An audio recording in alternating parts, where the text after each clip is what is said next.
சாயி சச்சரித்திரம் அத்தியாயம் 8. மானிட பிறவியின் சிறப்பு, சாய்பாபா உணவு பிச்சை எடுத்தல், பாயிஜாபாயின் சேவை, சாய்பாபாவின் படுக்கை, குசால் சந்திடம் அவருக்குள்ள பிரேமை.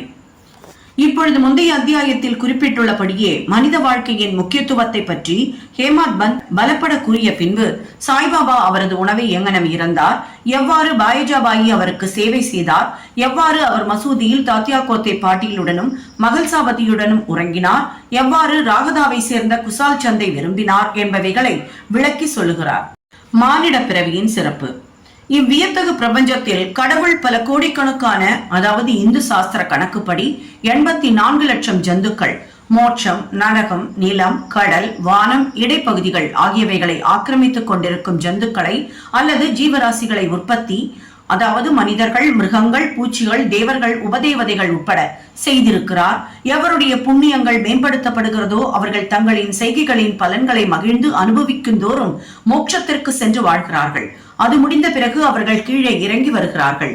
தீமைகள், பாவங்கள் அதிகமுள்ள ஆத்மாக்களோ நரகத்திற்கு சென்று தாங்கள் தகுதியுள்ளதோறும் தாங்கள் தீவினைகளின் பலன்களை அனுபவித்து அவதியுறுகிறார்கள். நல்வினை, தீவினை இரண்டும் சம அளவாய் இருப்பின் அவர்கள் மீண்டும் இந்த பூவுலகில் பிறக்கின்றனர். தங்களின் சுயமான முக்திக்கு உழைக்கும் முயற்சிக்கு மீண்டும் ஒரு வாய்ப்பு தரப்படுகிறார்கள். முடிவாக தங்கள் நல்வினை, தீவினை இரண்டுமே முழுமையாக அகற்றப்படும் போது அவர்கள் சுதந்திரம் அடைந்து விடுவிக்கப்படுகிறார்கள். ரத்தின சுருக்கமாக உரைத்தால் அவர்களின் செய்கைகளுக்கும் நுண்ணறிவு, மனப்பண்பாட்டிற்கேற்ப பிறவிகளை பெறுகிறார்கள். மானிட உடம்பின் தனிச்சிறப்பு. நாம் அனைவரும் அறிந்தபடியாக சர்வ ஜீவராசிகளுக்கும் 4 விஷயங்கள் பொதுவானதாகும். அதாவது உணவு, உறக்கம், பயம், புணர்ச்சி முதலியவை. மனிதனுடைய விஷயத்தில் அவன் ஒரு சிறப்பான சாமர்த்தியத்துடன் இயற்கையாகவே ஆக்கப்பட்டிருக்கிறான். அதாவது மற்றெல்லா பிறப்பாலும் அடையப்பட இயலாத ஞானத்தின் மூலம் அவன் கடவுள் காட்சியை பெறலாம்.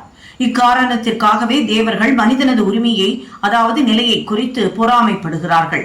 தங்கள் முடிவான விடுதலையை பெறுவதற்காக மானுடர்களாய் பிறப்பதற்கு ஆர்வம் கொள்கிறார்கள்.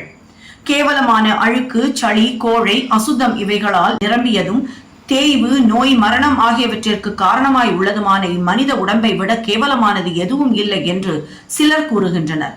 இது ஓரளவிற்கு உண்மை என்பதில் ஐயமில்லை. இவ்வாறான குற்றம் குறைகள் இருப்பினும் இந்த மனித உடம்பின் சிறப்பான மதிப்பு யாதனில் ஞானத்தை அடைய மனிதனுக்கு ஆற்றல் இருக்கிறது என்பதே ஆகும். மனித உடம்பினால் மட்டுமே அல்லது அதன் பொருட்டே அழியக்கூடிய நிலையில்லாத உடம்பின் தன்மையை பற்றியும் இந்த உலகத்தை பற்றியும் புலன் இன்பங்களுக்கு ஒரு வெறுப்பையும் நித்திய அனித்திய வஸ்துக்களை பகுத்தறியும் விவேகத்தையும் இங்கனமான அதன் மூலம் கடவுளின் காட்சியை ஒருவன் எய்த இயலுகிறது. அதன் அசுத்தத்தன்மைக்காக நாம் உடம்பை புறக்கணித்தோமேயானால் கடவுள் காட்சியை பெறும் வாய்ப்பை இழக்கின்றோம். அதையே சீராட்டி புலன் இன்பங்களின் பின்னால் ஓடுவோமேயானால் அது விலை மதிப்பற்றதாகியால் நாம் நரகிடை வீழ்வோம்.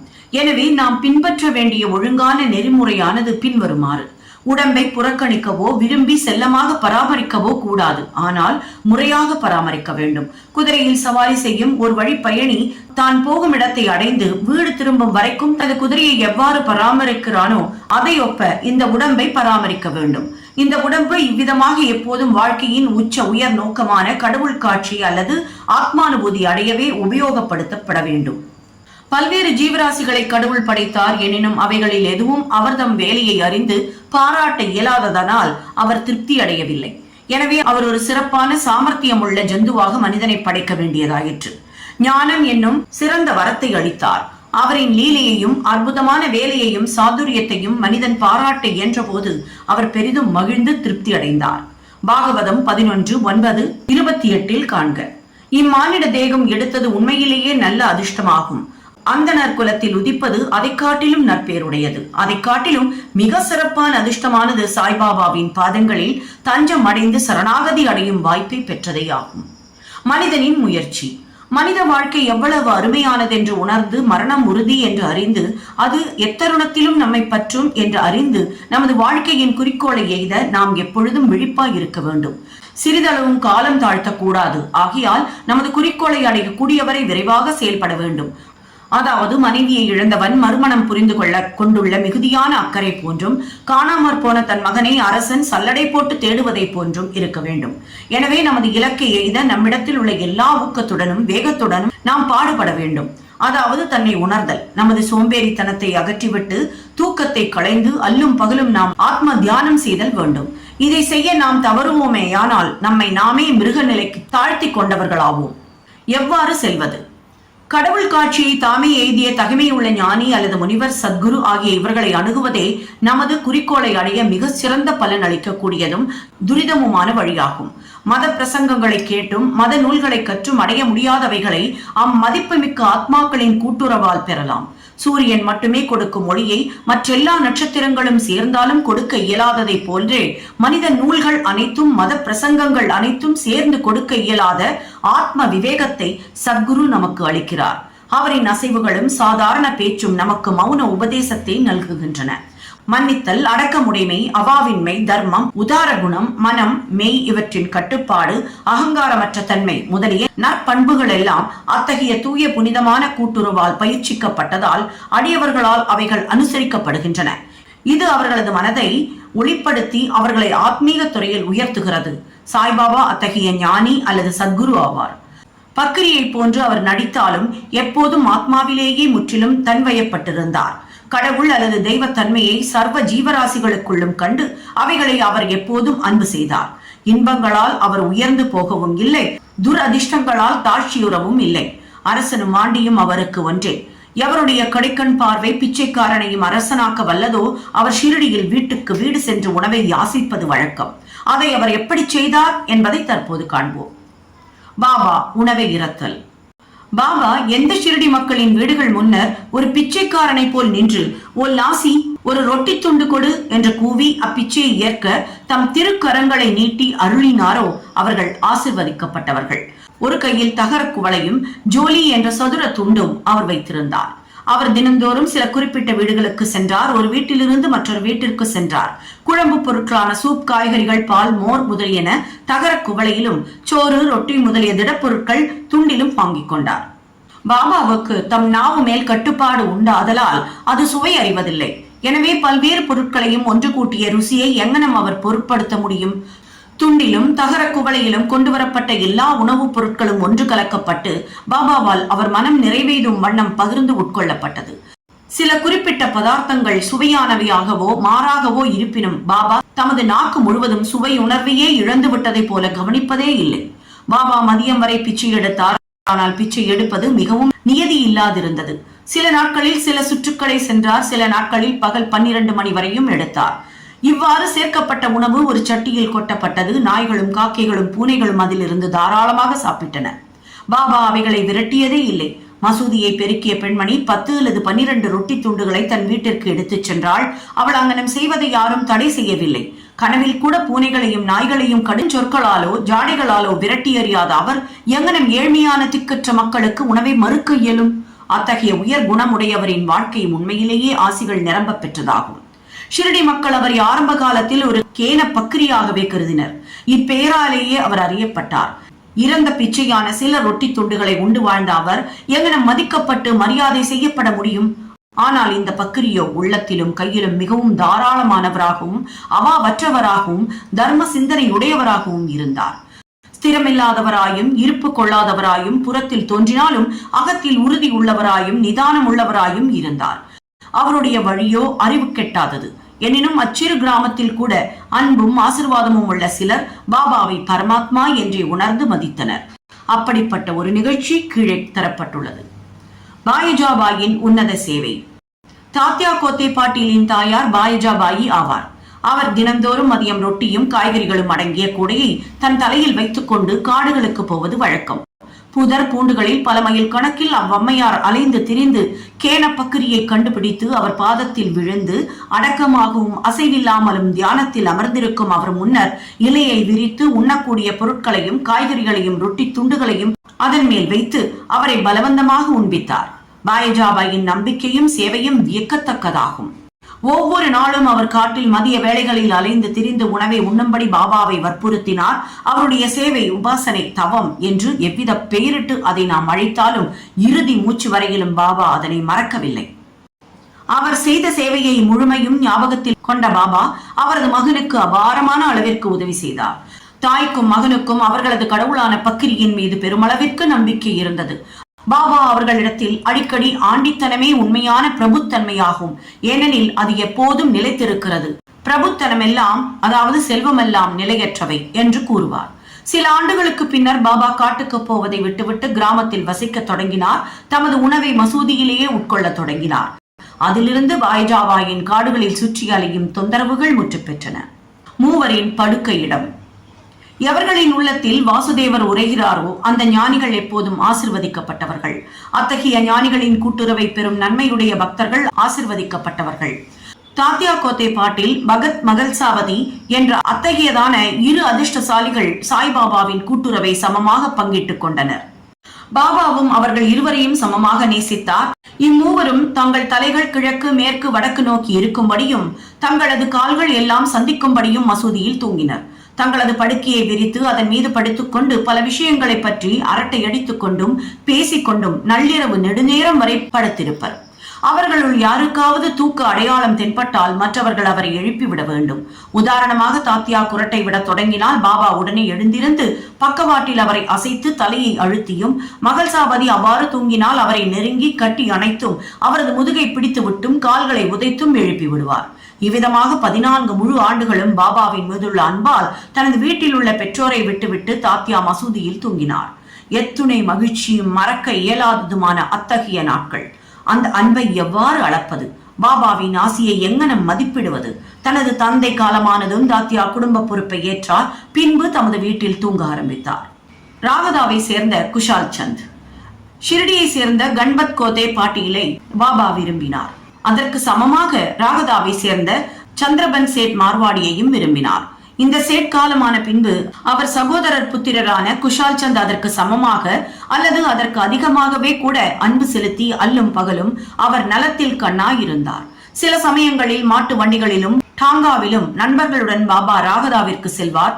அந்த கிராமத்து மக்கள் பேண்ட் வாத்திய இசைகளுடன் வந்து கிராமத்தின் நுழைவாயிலில் பாபாவை வரவேற்று அவர் முன்னால் விழுந்து வணங்குவார்கள்.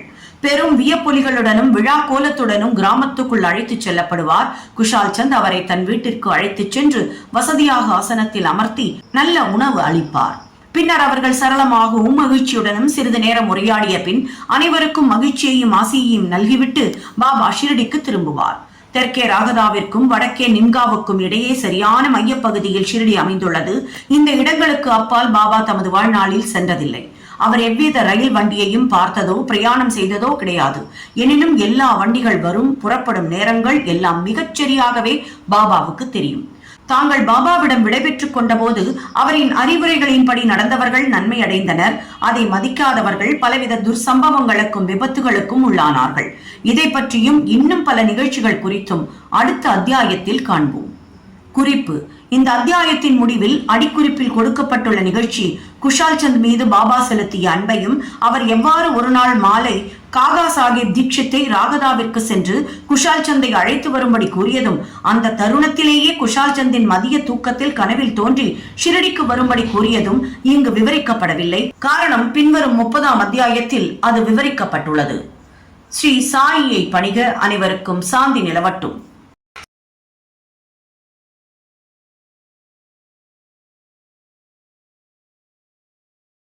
சாயி சச்சரித்திரம் அத்தியாயம் 9.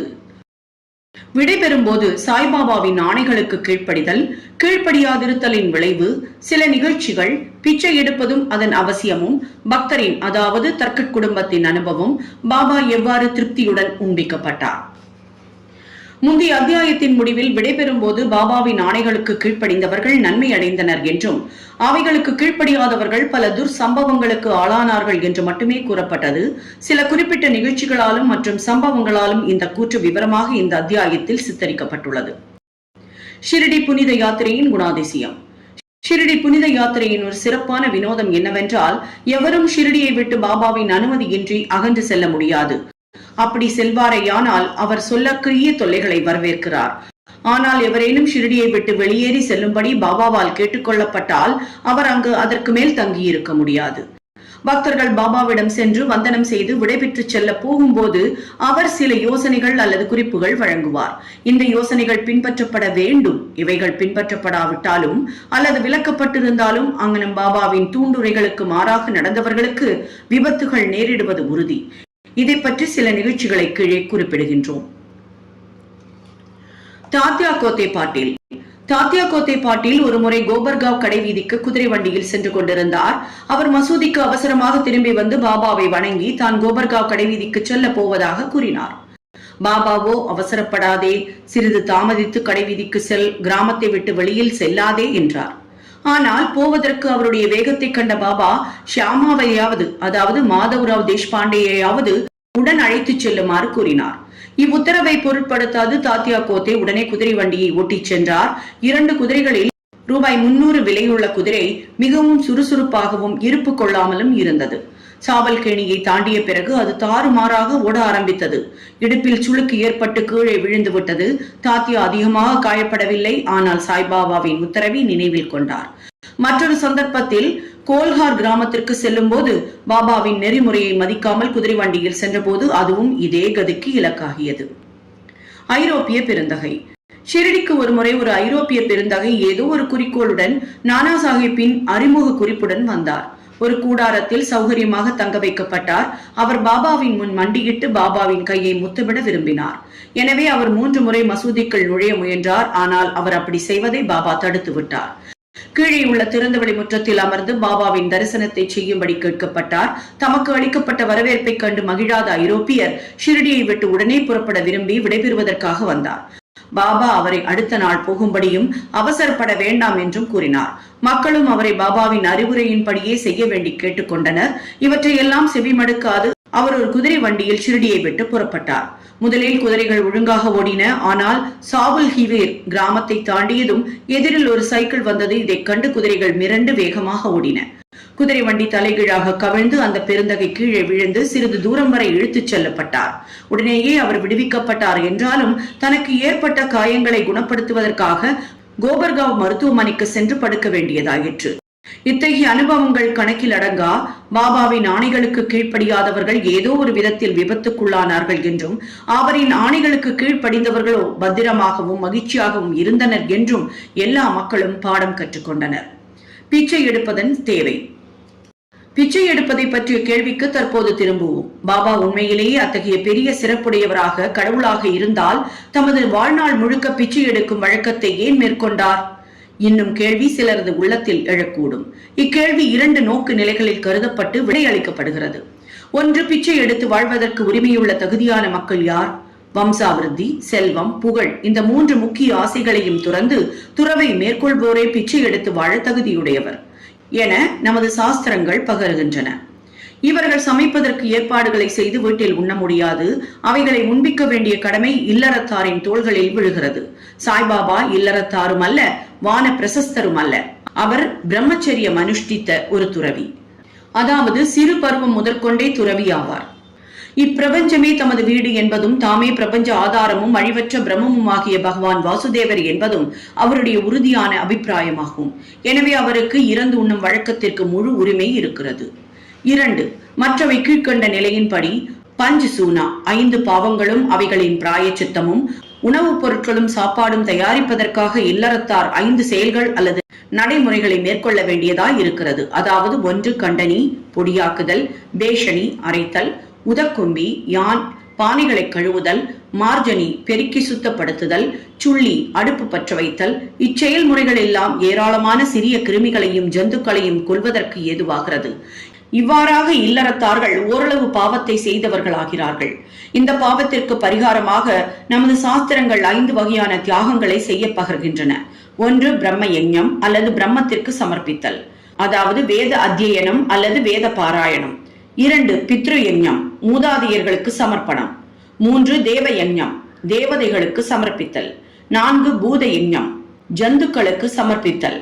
மனுஷ்ய அதிதி யஜ்ஞம் மனிதர்களுக்கும் அழைக்கப்படாத விருந்தாளிகளுக்கும் சமர்ப்பித்தல்.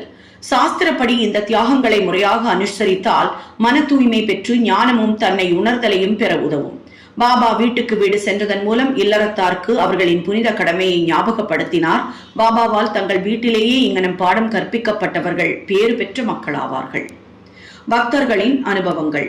இன்னும் அதிக விறுவிறுப்புள்ள விஷயத்திற்கு தற்போது திரும்புவோம். ஸ்ரீ கிருஷ்ண பரமாத்மா பகவத்கீதையில் ஒரு இலை, மலர், பழமன்றி நீர் இவற்றை பக்தியுடன் எவனொருவன் தனக்கு சமர்ப்பிக்கிறானோ அந்த உள்ள தூய்மையுடைய மனிதனின் பக்திமிகு காணிக்கையானது என்னால் ஏற்றுக்கொள்ளப்படுகிறது என்று கூறியிருக்கிறார். சாய்பாபாவின் விஷயத்தில் ஒரு பக்தர் உண்மையிலேயே எதையாவது சமர்ப்பிக்க விரும்பி இருந்து பின்னால் அதையே சமர்ப்பிக்க அவர் மறந்து விட்டார் எனினும் பாபா அவருக்கு அல்லது அவரது நண்பருக்கு அந்த காணிக்கையை ஞாபகப்படுத்தி அதை அவரை அளிக்கச் செய்து அதையே ஏற்றுக்கொண்டு பக்தரை ஆசிர்வதித்திருக்கிறார். இது போன்ற சில நிகழ்ச்சிகள் கீழே குறிப்பிடப்பட்டிருக்கின்றன. தர்கட் குடும்பம், தந்தையும் மகனும். முன்னர் பிரார்த்தனா சமாஜத்தை சேர்ந்த ராமச்சந்திர ஆத்மாராம் என்னும் பாபா சாஹேப் தர்கட் சாய்பாபாவின் ஒரு உறுதியான பக்தராவார். அவருடைய மனைவியும் மகனும் சாய்பாபாவிடம் அதற்கிணையாகவே அல்லது இன்னும் சற்று அதிகமாகவே கூட அன்பு செலுத்தினர். ஒருமுறை திருமதி தர்கட்டும் அவரது மகன் தர்கட்டும் மே மாத விடுமுறைக்கு ஷிரடிக்கு போவது என தீர்மானிக்கப்பட்டது. ஆனால் மகன் போக விரும்பவில்லை. காரணம், அவன் பாந்திரா வீட்டை விட்டு போவானாகில் வீட்டில் சாய்பாபாவின் பூஜை முறையாக கவனிக்கப்பட மாட்டாது என்று அவன் கருதியதே ஆகும். ஏனெனில் அவனது தகப்பனார் பிரார்த்தனா சமாஜத்தை சேர்ந்தவராதலால் சாய்பாபாவின் பெரிய படத்தை பூஜை செய்வதை அவர் லட்சியம் செய்ய மாட்டார் என்று அவன் கருதினான். எனினும் தனது மகன் செய்வதை போன்றே அதே விதமாக தான் பூஜா கர்மங்களை செய்வதாக அவர் உறுதி அளித்ததன் பின்பு ஒரு வெள்ளிக்கிழமை இரவு தாயும் மகனும் ஷிரடிக்கு புறப்பட்டனர். அடுத்த நாள் சனிக்கிழமை திரு தர்கட் அதிகாலையில் எழுந்திருந்து பூஜை செய்வதற்கு முன் நீராடி விட்டு பூஜை அறையில் சாஷ்டாங்கமாக நமஸ்கரித்து, பாபா, எனது மகன் செய்த அதே மாதிரியாக நான் பூஜை செய்ய போகிறேன். ஆனால் தயவு செய்து அதை ஒரு இயந்திரகதியான பயிற்சியாக ஆக்கிவிடாதீர்கள் என்று கூறிக்கொண்டே பூஜை செய்து சில கற்கண்டு கட்டிகளை நைவேத்தியமாக சமர்ப்பித்தார். அக்கற்கண்டு பகல் உணவின் போது பகிர்ந்தளிக்கப்பட்டது. அந்நாள் மாலையும் அதன் பின்னர் ஞாயிற்றுக்கிழமையும் எல்லாம் நலமாகவே நடந்தேறின. தொடர்ந்து வேலை நாளான திங்கட்கிழமை நன்றாகவே கழிந்தது. தனது வாழ்நாளிலேயே இம்மாதிரியாக பூஜையை செய்தறியாத திரு தர்கட் தன் மகனுக்கு வாக்களித்தபடி எல்லாம் மிகவும் திருப்திகரமான முறையிலேயே நடந்தேறி கொண்டிருப்பதில் தனக்குள்ளேயே பெருமளவு நம்பிக்கை பெற்றார். அடுத்த நாளான செவ்வாய் என்று வழக்கம் போல காலையில் பூஜையை நிகழ்த்திய பின் தனது வேலைக்கு சென்றார். மதியம் வீட்டுக்கு வந்து உணவு பரிமாறப்பட்ட போது பகிர்ந்து கொள்ள கற்கண்டு பிரசாதம் இல்லாததை கண்டார். அவர் தமது சமையல்காரனை விசாரித்ததில் காலையில் எவ்வித நைவேத்தியமும் செய்யப்படவில்லை என்று அறிந்தார். பூஜையின் அந்த அம்சத்தை நிகழ்த்த அவர் அடியோடு மறந்து விட்டிருந்தார். இது குறித்து தனது இருக்கையை விட்டு எழுந்திருந்து பூஜை அறையில் விழுந்து வணங்கி தமது தவறுதலுக்காக வருத்தம் தெரிவித்து, அதே நேரத்தில் இத்தகைய ஒரு சாதாரண நடைமுறை விஷயத்தில் வழிகாட்டாததற்காக பாபாவை அவர் கடிந்து கொண்டார். பின்னர் தனது மகனுக்கு உண்மைகளை கூறி ஒரு கடிதம் எழுதி அதை பாபாவின் பாதத்தடியில் வைத்து புறக்கணித்ததற்காக தம்மை பொறுத்துக் கொள்ளுமாறு வேண்டிக் கொண்டு எழுதியிருந்தார். செவ்வாய்க்கிழமை மதியத்தில் பாந்திராவில் இது நிகழ்ந்தது. ஏறக்குறைய இதே நேரத்தில் ஷிரடியில் மத்தியான தீபாராதனை நிகழ்வதற்கு சிறிதே முன்பாக பாபா திருமதி தர்கட்டை நோக்கி, அம்மா, பாந்திராவில் உள்ள உனது வீட்டிற்கு ஏதேனும் உண்ணலாம் என எண்ணத்துடன் சென்றிருந்தேன். கதவு பூட்டப்பட்டிருப்பதை கண்டேன். எப்படியோ உள்ளே நுழைந்து திரு தர்கட் நான் உண்பதற்கு ஏதும் விட்டு வைக்கவில்லை என்பதை வருத்தத்துடன் அறிந்தேன். எனவே பசி தணிக்கப்படாமலேயே திரும்பி விட்டேன் என்று கூறினார். அந்த பெண்மணிக்கு இது ஒன்றும் புரியவில்லை.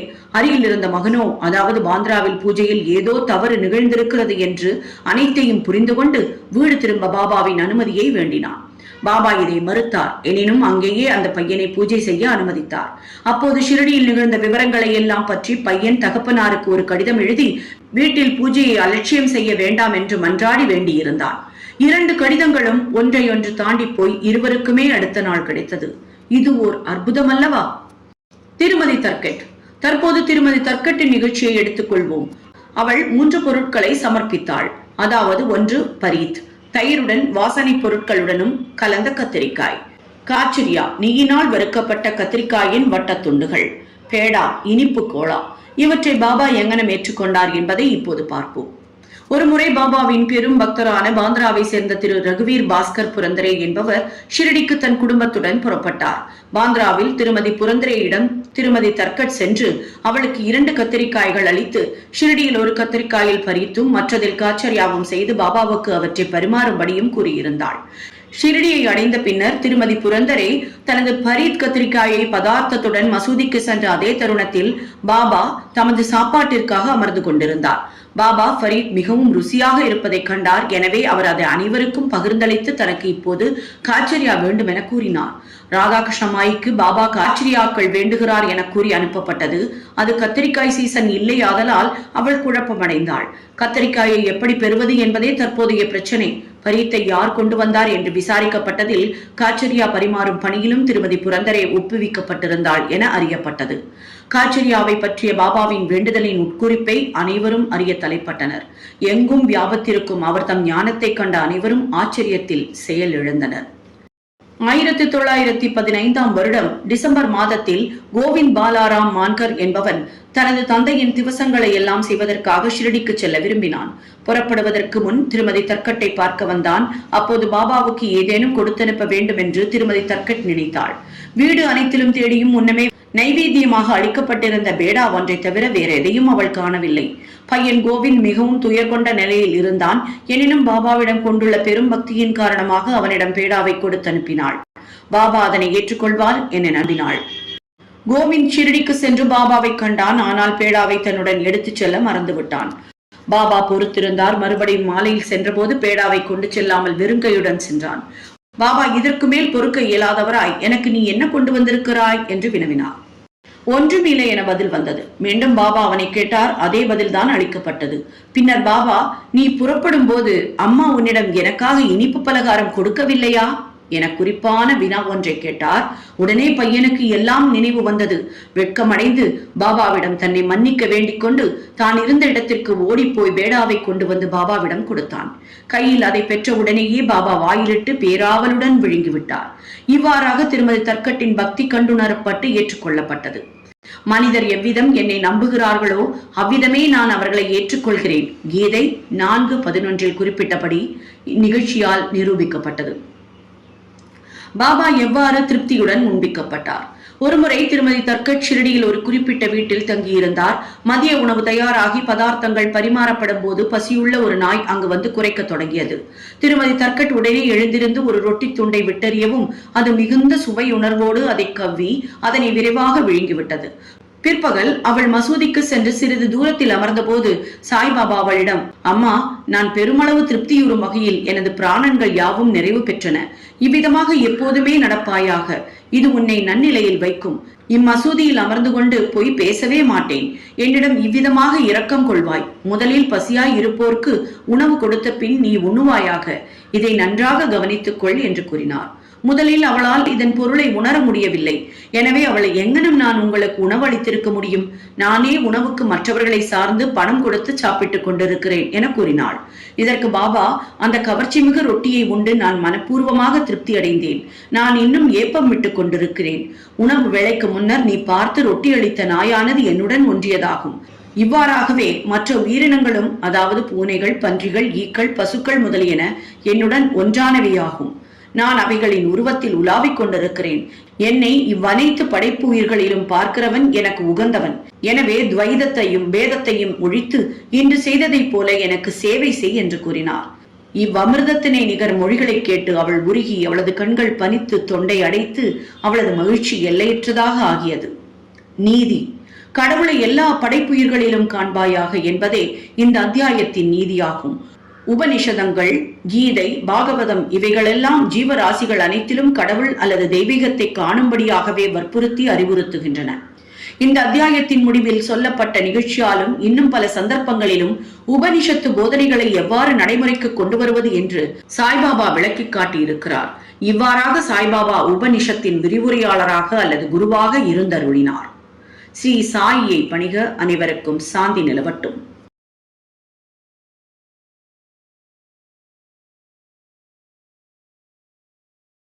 ஸ்ரீ சாயி சச்சரித்திரம் அத்தியாயம் 10. சாய்பாபாவின் வாழ்க்கை நடைமுறை, அவர் படுக்கும் பலகை, ஷிரடியில் அவரின் வாசம், அவரின் அறிவுரைகள், அவரின் பணிவு, மிகவும் எளிய வழி. அன்புடன் எப்போதும் அவரையே, அதாவது சாய்பாபாவையே நினைவூட்டிக் கொள்ளுங்கள். ஏனெனில் அனைவருக்கும் நன்மை செய்யும் கவனத்தால் கவரப்பட்டு ஆத்மாவிலேயே உறைந்து நின்றார். வாழ்வு சாவு என்னும் புதிரை விடுவிக்கும் வழி அவரை நினைவுபடுத்திக் கொள்வது மட்டுமே. சாதனைகளிலேயே இதுதான் மிக மிக எளியதும் சிறந்ததுமான சாதனையாகும்.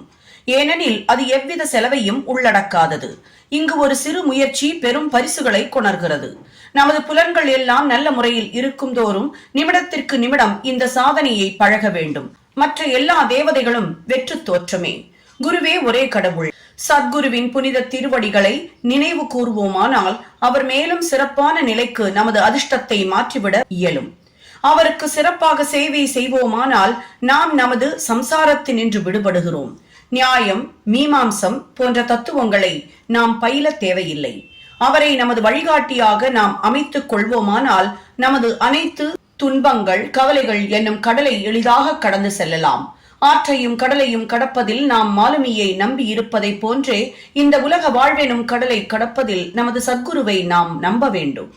தமது அடியவர்களின் தீவிரமான உணர்வையும் பக்தியையும் அவர் நோக்கி ஞானத்தையும் சாஸ்வதமான கழிப்பேறு வகையையும் அவர்களுக்கு உரித்தாக்குகிறார். கடந்த அத்தியாயத்தில் பாபாவின் பிச்சையை பற்றியும் பக்தர்களின் அனுபவங்களை பற்றியும் மற்ற விஷயங்களை பற்றியும் கூறப்பட்டது. பாபா எவ்வாறு வாழ்ந்தார், எவ்வாறு தங்கினார், எவ்வாறு கற்பித்தார் என்று வாசகர்கள் தற்போது கேட்பார்களாக. பாபாவின் அற்புதமான படுக்கும் பலகை. பாபா எவ்வாறு எங்கு தூங்கினார் என்பதை காண்போம்.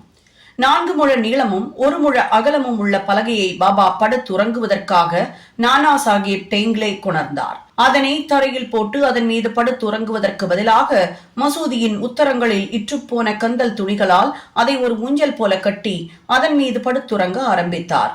எப்படி பாபாவின் உடலை அது தாங்குகிறது என்பது ஒரு புறம் இருக்க, தனியாக படுக்கையையே தாங்குவது பிரச்சனையாக உள்ள அளவுக்கு மெல்லியதாகவும் இற்றுப்போயும் அக்கந்தல் துணி இருந்தது.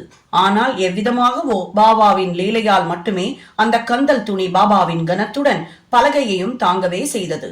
பலகையின் 4 மூலைகளிலும் மூலைக்கொரு மண்விளக்கு வீதம் ஏற்றி இரவு முழுவதும் எரிந்து கொண்டிருக்கும்படியாக வைப்பார் பாபா.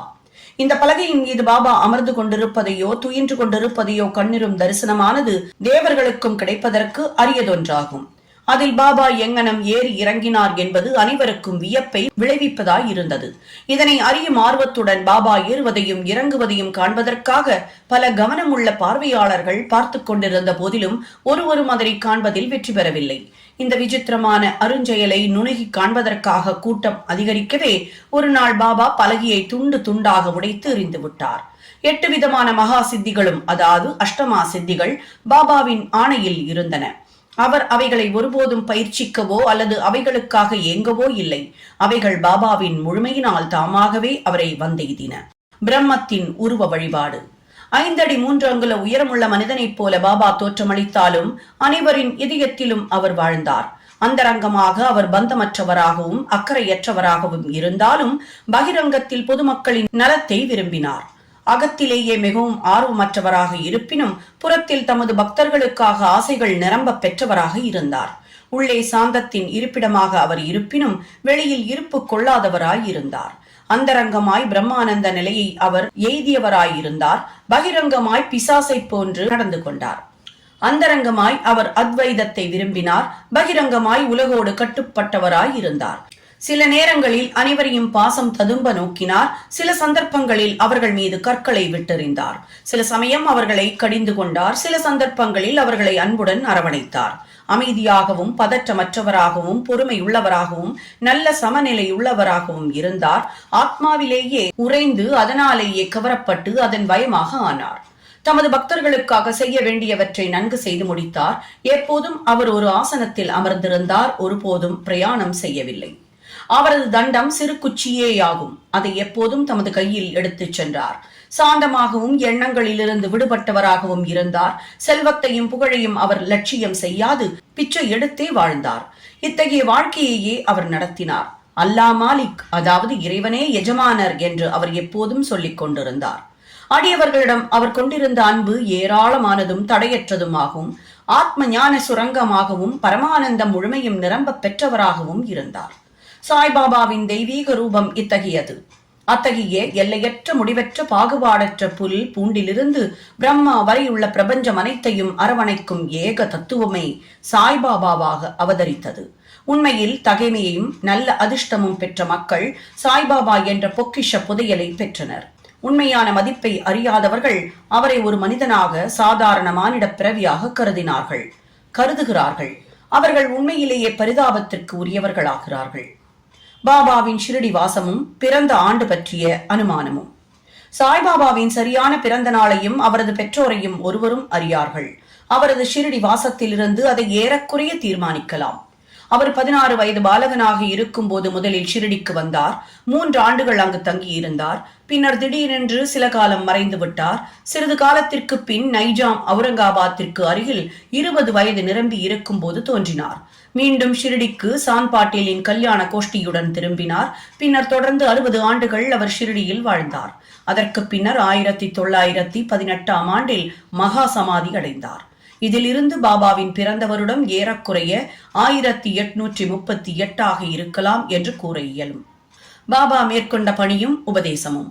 முனிவர் ராம்தாஸ் 1608 முதல் 1681 ஆண்டு வரை வாழ்ந்தவர். 17ஆம் நூற்றாண்டில் செழித்தோங்கி விளங்கினார். பசுக்களையும் அந்தணர்களையும் யவனர்களிடம் இருந்து, அதாவது மொகலாயர்களிடம் இருந்து காப்பாற்றுதல் என்னும் நாம் மேற்கொண்ட குறிக்கோளை பெருமளவிற்கு நிறைவு செய்தார். ஆனால் அவருக்கு 2 நூற்றாண்டுகளுக்கு பின்னர் 2 வகுப்பினர்களுக்குள்ளும் மீண்டும், அதாவது இந்து முஸ்லிம்களுக்குள் வேற்றுமை அதிகரித்தது. அந்த பாதாள பள்ளத்தினை இணைக்கும் பாலமாக சாய்பாபா விஜயம் செய்தார். அனைவருக்கும் அவர்தம் நிரந்தரமான உபதேசத்தின் உட்கருத்து இவ்வாறானதாகும். ராமரும், அதாவது இந்துக்களின் தெய்வம், ரஹீமும், அதாவது முஸ்லிம்களின் தெய்வம் ஒன்றே ஒன்றுதான். அவர்களுக்குள் எள்ளளவும் வேற்றுமை இல்லை. பின்னர் ஏன் அவர்களின் அடியவர்கள் சச்சரவு புரிந்து தங்களுக்குள் சண்டையிட்டுக் கொள்கின்றனர்? கள்ளங்கபடு அறியாத மக்களாக கைகோர்த்து 2 வகுப்பினரும் ஒன்றாய் இணைந்து விவேகத்துடன் நடந்து கொள்ளுங்கள். இங்கனமாக உங்களது குறிக்கோளாகிய தேசிய ஒற்றுமையை ஈட்டப் பெறுங்கள். போராடி வாதாடுதல் நன்றன்று. எனவே விவாதிக்க வேண்டாம். மற்றவர்களுடன் போட்டி போட வேண்டாம். எப்போதும் உங்களது அக்கறையினையும் நலத்தினையுமே கருத்தில் கொள்வீர்களாக. கடவுள் உங்களை காப்பாற்றுவார். யோகம், தியாகம், தவம், ஞானம் என்பன கடவுளை அறியும் நெறிகள். இந்த வழிகளில் ஏதேனும் ஒன்றன் மூலம் நீங்கள் இதில் வெற்றி பெற இயலாவிடில் உங்கள் பிறப்பு வீணே ஆகும். யாரேனும் ஏதாவது தீமையை உங்களுக்கு செய்வாராகில் அதற்காக பழிக்கு பழி வாங்காதீர்கள். நீங்கள் ஏதேனும் செய்ய இயலுமானால் பிறருக்கு சிறிது நன்மையை செய்வீராக. இது அனைவருக்கும் சாய்பாபா அளித்த உபதேசத்தின் சுருக்கம். இது லௌகீக ஆன்மீக விஷயங்கள் இரண்டிலுமே நலம் பயப்பதாகும். சத்குருவாக சாய்பாபா. ஏராளமான குருக்கள் இருக்கின்றனர்.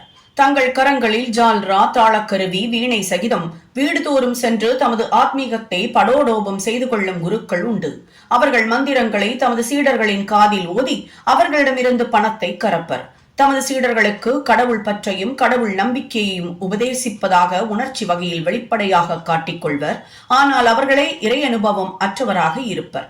ஆனால் சாய்பாபா தமது தகைமையையும், அதாவது கடவுள் பற்றையும் மெய் உணர்வையும் காண்பிப்பதற்கு எவ்வித சிறிய முயற்சியையும் மேற்கொள்ளவில்லை. அடியவர்களிடம் பெருமளவு அன்பு கொண்டிருந்தார். 2 விதமான குருக்கள் இருக்கின்றனர். ஒன்று நியத், அதாவது நியமிக்கப்பட்டவர், குறிக்கப்பட்டவர். 2 அநியத், நியமிக்கப்படாதவர், பொதுவானவர். பின்னவர்கள் தங்கள் உபதேசங்களால் நம்மிடத்தில் உள்ள நற்பண்புகளை அபிவிருத்தி செய்கின்றனர். நமது இதயத்தை தூய்மைப்படுத்துகின்றனர். நம்மை வீடு பேற்றை அடையும் பாதையில் செல்ல தூண்டுகின்றனர். இதற்கு மாறுபாடாக முன்னவர்களாகிய குருக்களோ நமது தனி இயல்பை, அதாவது பேத உணர்வை அழித்து நீயே அது என்று உணரச் செய்து நம்மை ஏகத்வதத்தில் ஸ்தாபிக்கின்றனர். பல்வேறு வகையான உலக ஞானத்தை அளிக்கும் பல திறமையான குருக்கள் இருக்கின்றனர். ஆனால் நம்மை நமது இயற்கையில், அதாவது ஆத்மாவில் நிலைப்படுத்தி உலக வாழ்வினும் சாகரத்திற்கு அப்பால் நம்மை சுமந்து செல்பவரே சத்குரு எனப்படுவார். சாய்பாபா அத்தகைய ஒரு சத்குரு ஆவார். அவருடைய பெருமையை விவரிக்க இயலாது. யாரேனும் பாபாவின் தரிசனத்தை பெறச் சென்றால் கேட்கப்படாமலேயே அவரது கடந்த கால, நிகழ்கால, எதிர்காலங்களின் ஒவ்வொரு விவரத்தையும் உரைப்பார். எல்லா ஜீவராசிகளிடமும் அவர் தெய்வீகத்தை கண்டார். நண்பர்களும் பகைவர்களும் அவருக்கு ஒன்றே. அவாவற்றவராகவும் சமன் செய்யப்பட்டவராகவும் இருந்த அவர் தீயோருக்கும் கட்டுப்பட்டு செவிசாய்த்தார். சுபிக்ஷத்திலும் எதிரடையான சூழ்நிலையிலும் அவர் ஒரே மாதிரியாய் இருந்தார். எப்போதும் எவ்வித ஐயமும் அவரை தீண்டவில்லை.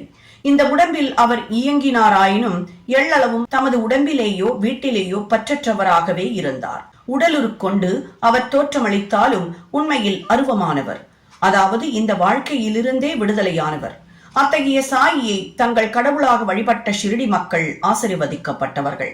அவர்கள் உண்ணும் போதும் அருந்தும் போதும் புழக்கடையிலும் வயலிலும் மற்ற பிற இல்லற தர்மங்களை செய்யும் போதும் சாயியை நினைவு கூர்ந்தார்கள்.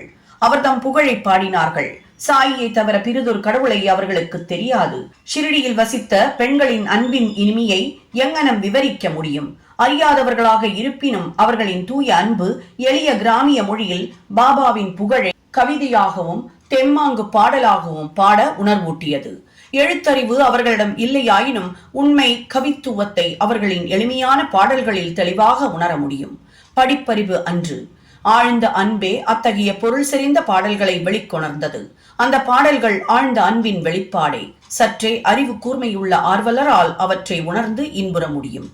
இந்த கிராமிய பாடல்களை சேகரித்து தொகுப்பது மிகவும் அவசியமான ஒன்று. பாபாவின் விருப்பத்தால் அதிர்ஷ்டமுடைய பக்தர் எவரேனும் இந்த பணியை மேற்கொண்டு சாய்லீலா சஞ்சிகையிலோ அல்லது தனி புத்தகமாகவோ பிரசுரிக்கலாம். பாபாவின் பணிவுடைமை. பரமாத்மா அல்லது கடவுள் 6 குணாதிசயங்களை உடையவராக கூறப்படுகிறது. அதாவது 1 புகழ், 2 செல்வம், 3 பற்றின்மை, 4 ஞானம், 5 பேராற்றல், 6 வள்ளன்மை ஆகியவை ஆகும். பாபா இவை அனைத்தையும் தன்னிடத்துடையவராக விளங்கினார். இந்த உடம்பில் அடியவர்களுக்காக அவதரித்தார். அவரது அருளும் அன்பும் அதிசயக்கத்தக்கவை. ஏனெனில் தமது அடியவர்களை தம்மிடம் ஈர்த்து இழுத்தார். இல்லாவிடில் யார்தான் அவரை அறிந்திருக்க இயலும்? அவர் தமது பக்தர்களின் பொருட்டாக வாக்கின் தெய்வம், அதாவது சரஸ்வதி தேவி கூட உரைக்க துணியாத அத்தகைய சொற்களை கூறினார். அதற்கு இதோ ஒரு உதாரணம். மிகவும் எளிமையுடன் அவர் கூறியது பின்வருமாறு: நான் அடிமைகளுள் அடிமை, உங்களுக்கு கடன்பட்டவன், உங்களது தரிசனத்திலேயே திருப்தி அடைகிறேன். தங்களது திருவடிகளை தரிசிக்கும் பெரும் பாக்கியம் பெற்றேன். நான் தங்களது மலத்தில் உள்ள ஒரு புழு. அங்கனமாகவே என்னை நான் ஆசிர்வதிக்கப்பட்டவனாக கருதுகிறேன். எத்தகைய பணிவுடைமை! இதை பிரசுரிப்பதன் மூலம் சாயிக்கு எத்தகைய அவமரியாதையாவது செய்யப்பட்டது என்று எவரேனும் நினைப்பாராகில் அவர்களிடம் மன்னிப்பை வேண்டிக் கொள்கிறோம். இதற்கு பிராயச்சித்தமாக பாபாவின் நாமத்தை பாடி ஜபிப்போமாக. பாபா வெளிப்படையாக உணர்ச்சி நுகர்வுக்கூறு மற்றும் பொருட்களால் மகிழ்பவர் போல் தோன்றினாலும் அவருக்கு அவைகளில் எள்ளளவும் தனிச்சுவை திறமோ அவைகளை மகிழ்ந்து அனுபவிக்கும் பிரஞையோ இருந்ததில்லை. அவர் உண்டார் எனினும் சுவை அறியவில்லை, பார்த்தார் எனினும் பார்த்தவைகளில் அவர் எவ்வித விருப்பையும் உணர்ந்திருக்கவில்லை. காம உணர்வுகளை பற்றி கருதுங்கால் அவர் ஹனுமானை போன்ற பூரண பிரம்மச்சாரி ஆவார். எதன் பாலும் பற்றற்றவராக இருப்பார். அவரே தூய உணர்வுகளின் திரளாகவும் ஆசை, கோபம் மற்ற உணர்ச்சிகள் அடக்கி அமைதியுறும் இடமாகவும் திகழ்ந்தார். சுருக்கமாக அவர் அவாவற்றவர், கட்டற்றவர், முழு நிறைவானவர். இந்த கூற்றை சித்தரிக்கும் வகையில் ஒரு அதிசய நிகழ்ச்சியை கூறலாம். நானாவலி. ஷிரடியில் நானாவலி என்ற பெயரில் தனிப்போக்குள்ள விசித்திரமான மனிதன் ஒருவன் இருந்தான். அவன் பாபாவின் வேலைகளையும் காரியங்களையும் கவனித்து வந்தான். ஒருமுறை அவன் ஆசனத்தில் அமர்ந்திருந்த பாபாவிடம் சென்று தான் அதில் உட்கார வேண்டி இருப்பதால் பாபாவை எழுந்திருக்கும்படி கூறினான். பாபா உடனடியாக எழுந்திருந்து தாம் அமர்ந்திருந்த ஆசனத்தை காலி செய்தார். அதில் அவன் அமர்ந்து கொண்டான். சிறிது நேரம் அமர்ந்திருந்த பின்னர் அவன் எழுந்திருந்து பாபாவை அமர்ந்து கொள்ளச் சொன்னான். பாபா ஆசனத்தில் அமர்ந்தார். பிறகு அவன் பாபாவின் பாதங்களில் விழுந்து நமஸ்கரித்து விட்டு சென்று விட்டான். தாம் அதிகாரம் செலுத்தப்பட்டதிலும் வெளியேற்றப்பட்டதிலும் பாபா எள்ளளவும் வருத்தம் அடையவில்லை. இந்த நானாவலி பாபாவை மிகவும் நேசித்தான். பாபா மகா சமாதி எய்திய 13வது நாள் தாமும் சமாதி அடைந்தான் என்பது குறிப்பிடத்தக்கது. முனிவர்களுடைய கதைகளை கேட்பதும் அவர்களின் சத் சங்கத்தில் இருப்பதும் புறத்தில் சாய்பாபா சாதாரண மனிதர் போன்று நடித்தாலும் அவரது செய்கைகள் அவரது அசாதாரண புத்தி சாதுரியத்தையும் திறமையையும் காண்பித்தன. அவர் எதை செய்த போதிலும் அவைகள் அடியவர்களின் நலன் கருதியே செய்யப்பட்டன. தமது அடியவர்களுக்காக சுவாச நியமத்தையோ அல்லது எத்தகைய வழிபாட்டு முறையையோ வகுத்துரைக்கவில்லை, அல்லது எவ்வித மந்திரத்தையும் எவர் காதிலும் அவர் ஓதவில்லை. எல்லாவித புத்திசாலித்தனத்தையும் விட்டொழித்துவிட்டு எப்போதும் சாயி சாயி என்று ஞாபகமூட்டிக் கொள்ளும்படி அவர்களிடம் கூறினார். இதை செய்வீர்களானால் உங்களது கட்டுகளெல்லாம் விடுபட்டு விடுதலை அடைவீர்கள் என்று உரைத்தார். 5 நெருப்புகளிடையே அமர்தலும் யாகங்களும் பாராயணங்களும் அஷ்டாங்க யோகங்களும் அந்தணர்களால் மட்டுமே இயல்வதாகும். மற்றைய வகுப்பினருக்கு அவைகளால் எவ்வித பலனும் இல்லை. மனதின் தொழில் நினைப்பதாகும். எண்ணமின்றி அது ஒரு நிமிடமும் இருக்க முடியாது. புலன் உணர்விற்கு சார்பாக பொருளை அதற்கு நீங்கள் அளித்தால் அதை பற்றி நினைக்கும். அதற்கு குருவை அளித்தால் அது குருவை பற்றி எண்ணமிடும். நீங்கள் மிக்க கவனத்துடன் சாயியின் பெருமையையும் பேராற்றலையும் கேட்டீர்கள்.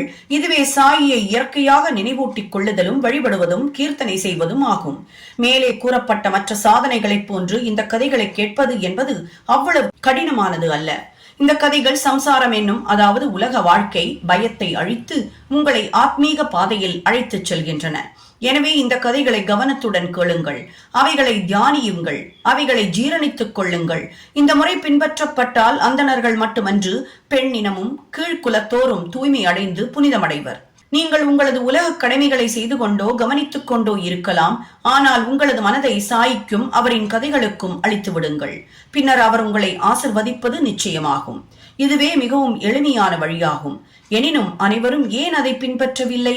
காரணம் என்னவென்றால் கடவுள் அருளின்றி முனிவர்களின் கதைகளை கேட்கும் ஆர்வம் நமக்கு வருவதில்லை. கடவுள் அருளால் எல்லாம் தட்டு தடங்களின்றியும் எளிதாகவும் நடந்தேறுகிறது. முனிவர்களின் கதைகளை கேட்பது என்பது ஒரு வழியில் அவர்களின் சத் சங்கத்தை பெறுதலை நிகர்ப்பதாகும். முனிவர்களின் கூட்டுறவின் முக்கியத்துவமானது மிகவும் பெரியது. நமது உடல் உணர்வையும் அகங்காரத்தையும் அகற்றி பிறப்பு இறப்பு எனும் சங்கிலி தொடர்ச்சியை அறவே அழிக்கிறது. இதய முடிச்சுகள் எல்லாம் துண்டாக அறுத்துவிட்டு தூய உணர்வான கடவுளிடத்திலேயே நம்மை அழைத்துச் செல்கிறது. புலன் உணர்வு விஷயங்களை பற்றி நமது அவாவின்மையை நிச்சயம் அதிகரித்து இன்ப துன்பங்களை நாம் முழுவதும் லட்சியம் செய்யாதவாறாக்கி ஆத்மீக பாதையில் மேன்மேலும் நம்மை அழைத்துச் செல்கிறது. நாமஸ்மரணம், வழிபாடு அல்லது பக்தி போன்ற சாதனைகள் உங்களிடத்தில் இல்லையாயினும் ஞானிகளிடம் உங்கள் முழு இதயத்தோடு சரணாகதி அடைவீர்களானால் இந்த உலக வாழ்வினும் பெருங்கடலுக்கு அப்பால் அவர்கள் நம்மை பத்திரமாக இட்டுச் செல்வார்கள். இந்த காரணத்திற்காகவே முனிவர்கள் உலகில் அவதரிக்கிறார்கள். உலகத்தின் பாவங்களை அடித்துச் செல்லும் கங்கை, கோதாவரி, கிருஷ்ணா, காவேரி முதலிய புனித ஆறுகள் கூட முனிவர்கள் ஸ்நானத்திற்காக தங்களிடம் வர வேண்டும் என்றும் தங்களை புனிதப்படுத்த வேண்டும் என்றும் விரும்புகின்றன. முனிவரின் பேராற்றல் அத்தகையது. முந்தைய பிறவிகளில் நாம் செய்த நற்கருமங்களின் சேமிப்பு குவியல்களால் நாம் சாய்பாபாவினுடைய திருவடிகளை அடைய பெற்றோம். சாயின் ரூப தியானத்துடன் இந்த அத்தியாயத்தை நாம் முடிக்கிறோம். அத்தகைய சுந்தரமான அழகு படைத்த சாயி மசூதியின் விளிம்பில் நின்று கொண்டு உதியை ஒவ்வொரு பக்தருக்கும் அவரவர் நன்மையை கருத்திற்கொண்டு விநியோகித்துக் கொண்டிருக்கிறார். இந்த உலகை வெறுமையாய் கருதி பரமானந்தத்திலேயே எப்போதும் திளைத்துக் கொண்டிருக்கும் அவர் முன்னால் வீழ்ந்து வணங்குகிறோம். ஸ்ரீ சாயியை பணிக. அனைவருக்கும் சாந்தி நிலவட்டும்.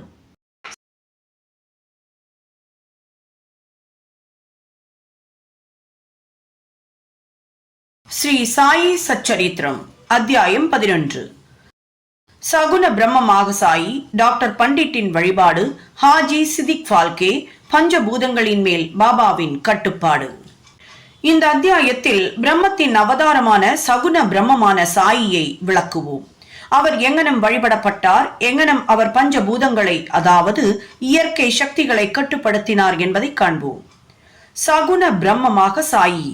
கடவுளுக்கு அல்லது பிரம்மத்திற்கு 2 விதமான வழிபாடுகள் உண்டு. 1 அவதரிக்காத நிர்குண வழிபாடு, 2 அவதரித்த சகுன வழிபாடு. இரண்டும் ஒரே பிரம்மத்தை குறித்தாலும் நிர்குணம் உருவமற்றது, சகுனம் உருவமுள்ளது. சிலர் முன்னதையும் சிலர் பின்னதையும் வழிபடுவதை விரும்புகிறார்கள். கீதையில் அத்தியாயம் 12 கூறியதைப் போன்று சகுன பிரம்ம வழிபாடு எளிதானதும் ஆரம்ப காலத்திற்கு உகந்ததும் ஆகும்.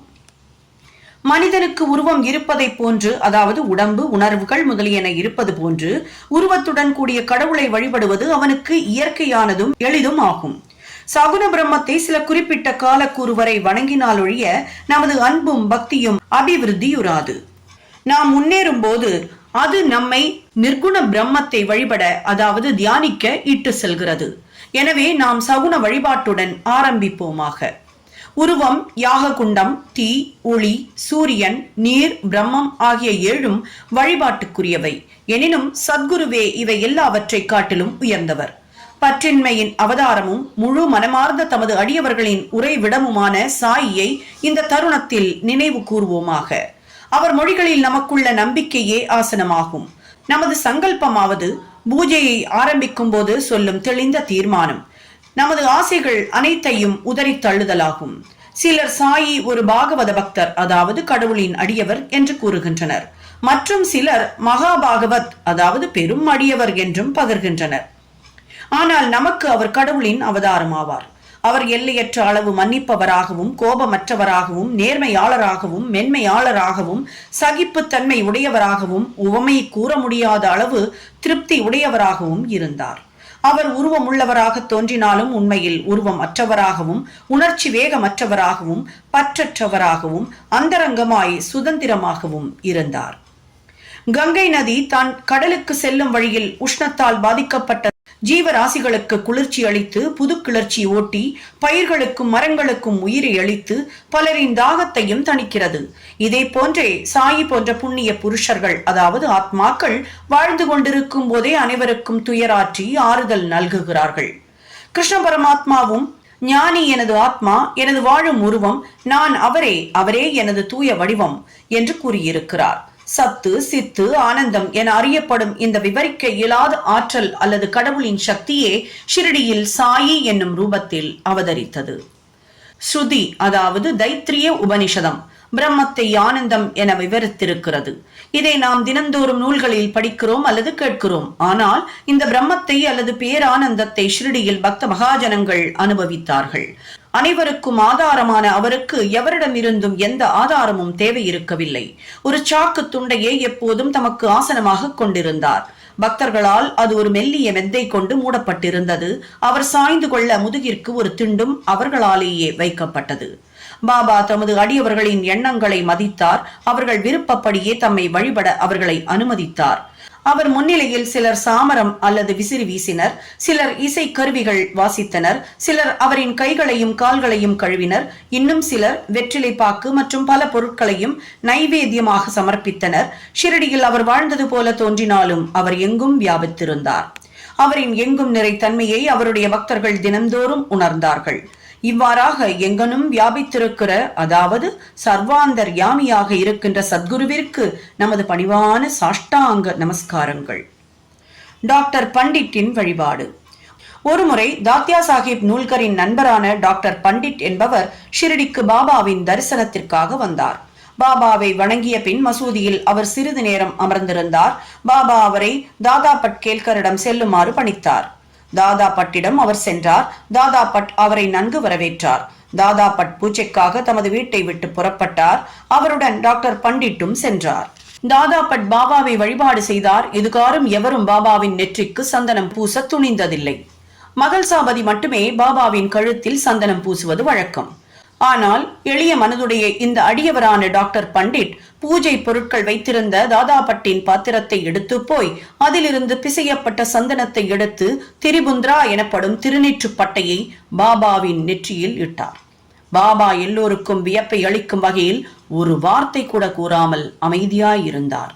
அன்று மாலை தாதா பட் பாபாவிடம், நெற்றியில் சந்தனம் பூசுவதை நீங்கள் தடுத்துக் கொண்டிருந்தாலும் இப்போது டாக்டர் பண்டிட் அங்கனம் செய்ததை தாங்கள் எப்படி அனுமதித்தீர்கள் என்று கேட்டார்.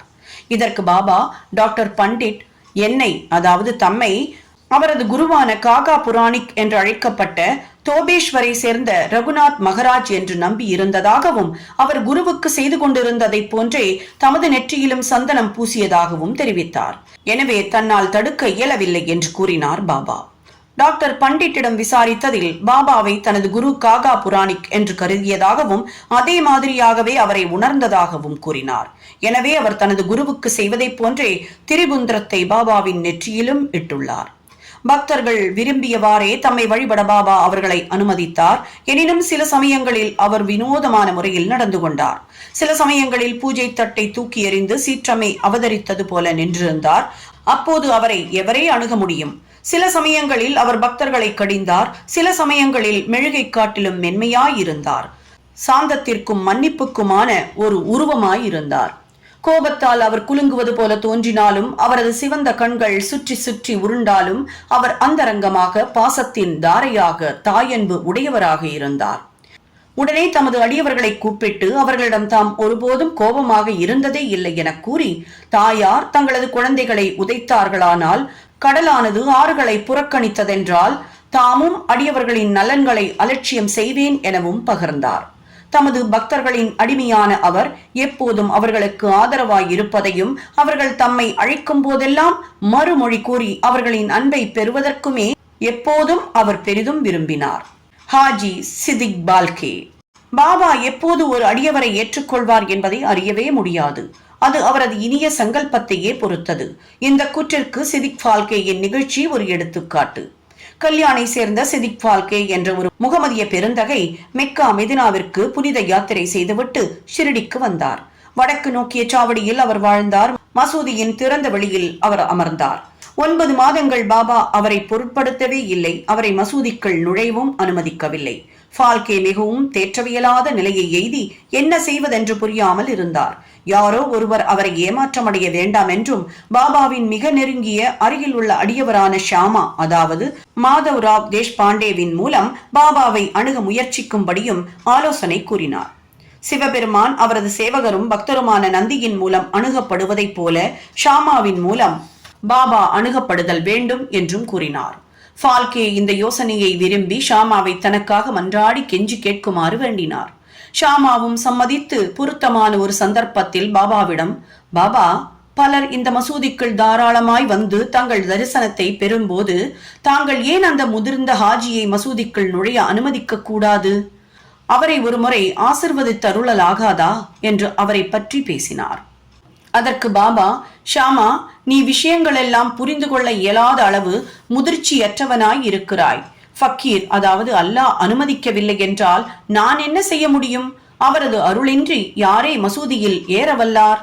நன்று, அவரிடம் சென்று நாளை பார்வி கிணற்றிற்கு அருகில் உள்ள குறுகிய ஒற்றையடி பாதைக்கு வருவாராய் என கேட்டு வா என்றார். ஷாமா சென்று உடன்பாட்டு விடையுடன் திரும்பி வந்தார்.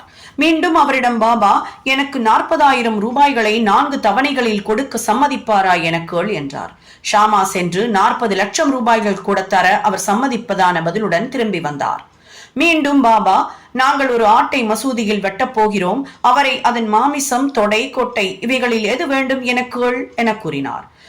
ஹாஜி பாபாவின் கோலம்பாவிலிருந்து, அதாவது மட்பாண்டத்திலிருந்து ஏதாவது ஒரு சிறு துணுக்கை பெற்றுக்கொள்வதிலேயே மகிழ்வதாகவும் ஷாமா பதில் கொண்டு வந்தார்.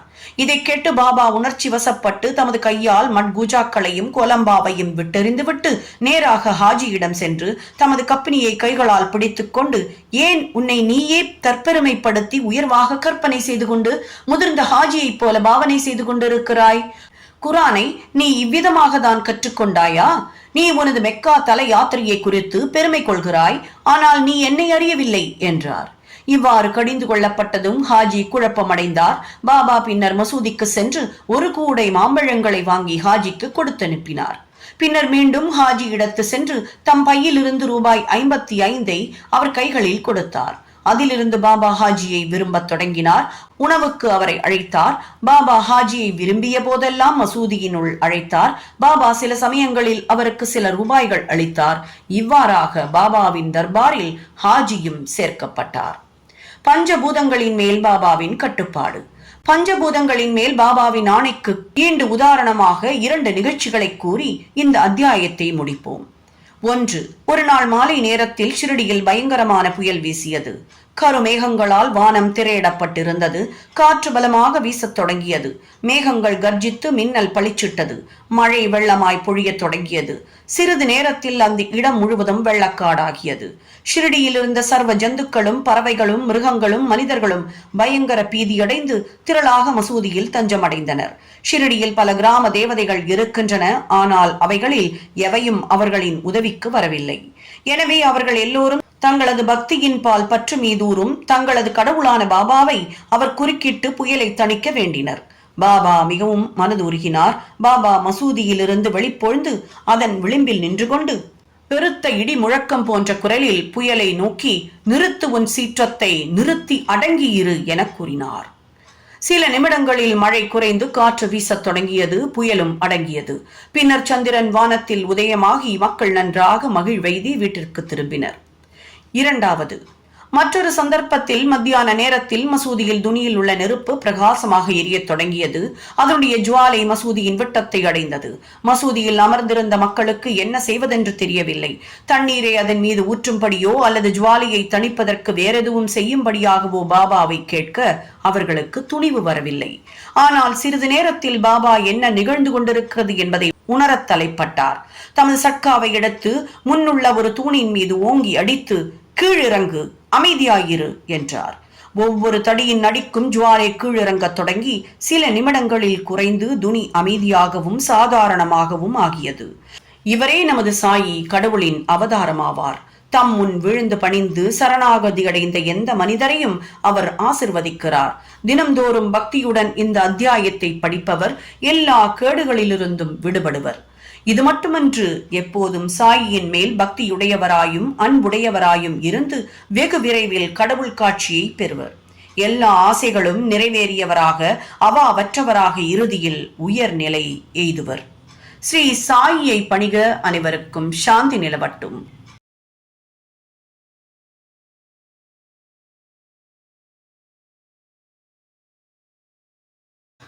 ஸ்ரீ சாயி சச்சரித்திரம் அத்தியாயம் 12. சாய் லீலைகள். காகா மகாஜனி, வக்கீல் துமால், திருமதி நிமோன்கர், முலே சாஸ்திரி, ஒரு டாக்டர் ஆகியோரின் அனுபவங்கள். இந்த அத்தியாயத்தில் பக்தர்கள் பாபாவினால் எவ்வாறு வரவேற்கப்பட்டு நடத்தப்பட்டார்கள் என்பதை காண்போம். நல்லோரை காத்து கொடியோரை அழிப்பதே தெய்வ அவதாரத்தின் நோக்கம் அல்லது குறிக்கோள் என்பதை முன்னரே கண்டோம். ஞானிகளின் இறை அருட்கட்டளை பணியோ முற்றிலும் மாறுபாடானது. அவர்களுக்கு நல்லோரும் கொடியோரும் ஒன்றே. தீது செய்பவர்களுக்காக வருந்தி அவர்களை நெறிப்படுத்துகிறார்கள். அவர்கள் பவசாகரத்தை குடிக்கும் அகஸ்தியர் அல்லது அறியாமை இருளை ஒழிக்கும் ஆதவனாவார்கள். ஞானிகளிடம் கடவுள் வசிக்கிறார். உண்மையில் அவரிடமிருந்து அவர்கள் வேறானவர்கள் அல்லர். பக்தர்களின் நன்மைக்காக அவதரிக்கும் இத்தகையவர்களுள் ஒருவரே நமது சாயி. ஞானத்தின் உச்சகட்டத்தில் தெய்வீக ஒளி சூழப்பட்டு எல்லா ஜந்துக்களையும் சமமாக நேசித்திருந்தார். அவர் பற்றற்றவர். பகைவர்களும் நண்பர்களும் அரசனும் ஆண்டியும் அவருக்கு ஒன்றே. அவருடைய அசாதாரண திறமையை செவிமடுங்கள். அடியவர்களுக்காக தனது தகிமை களஞ்சியத்தை செலவிட்டார்.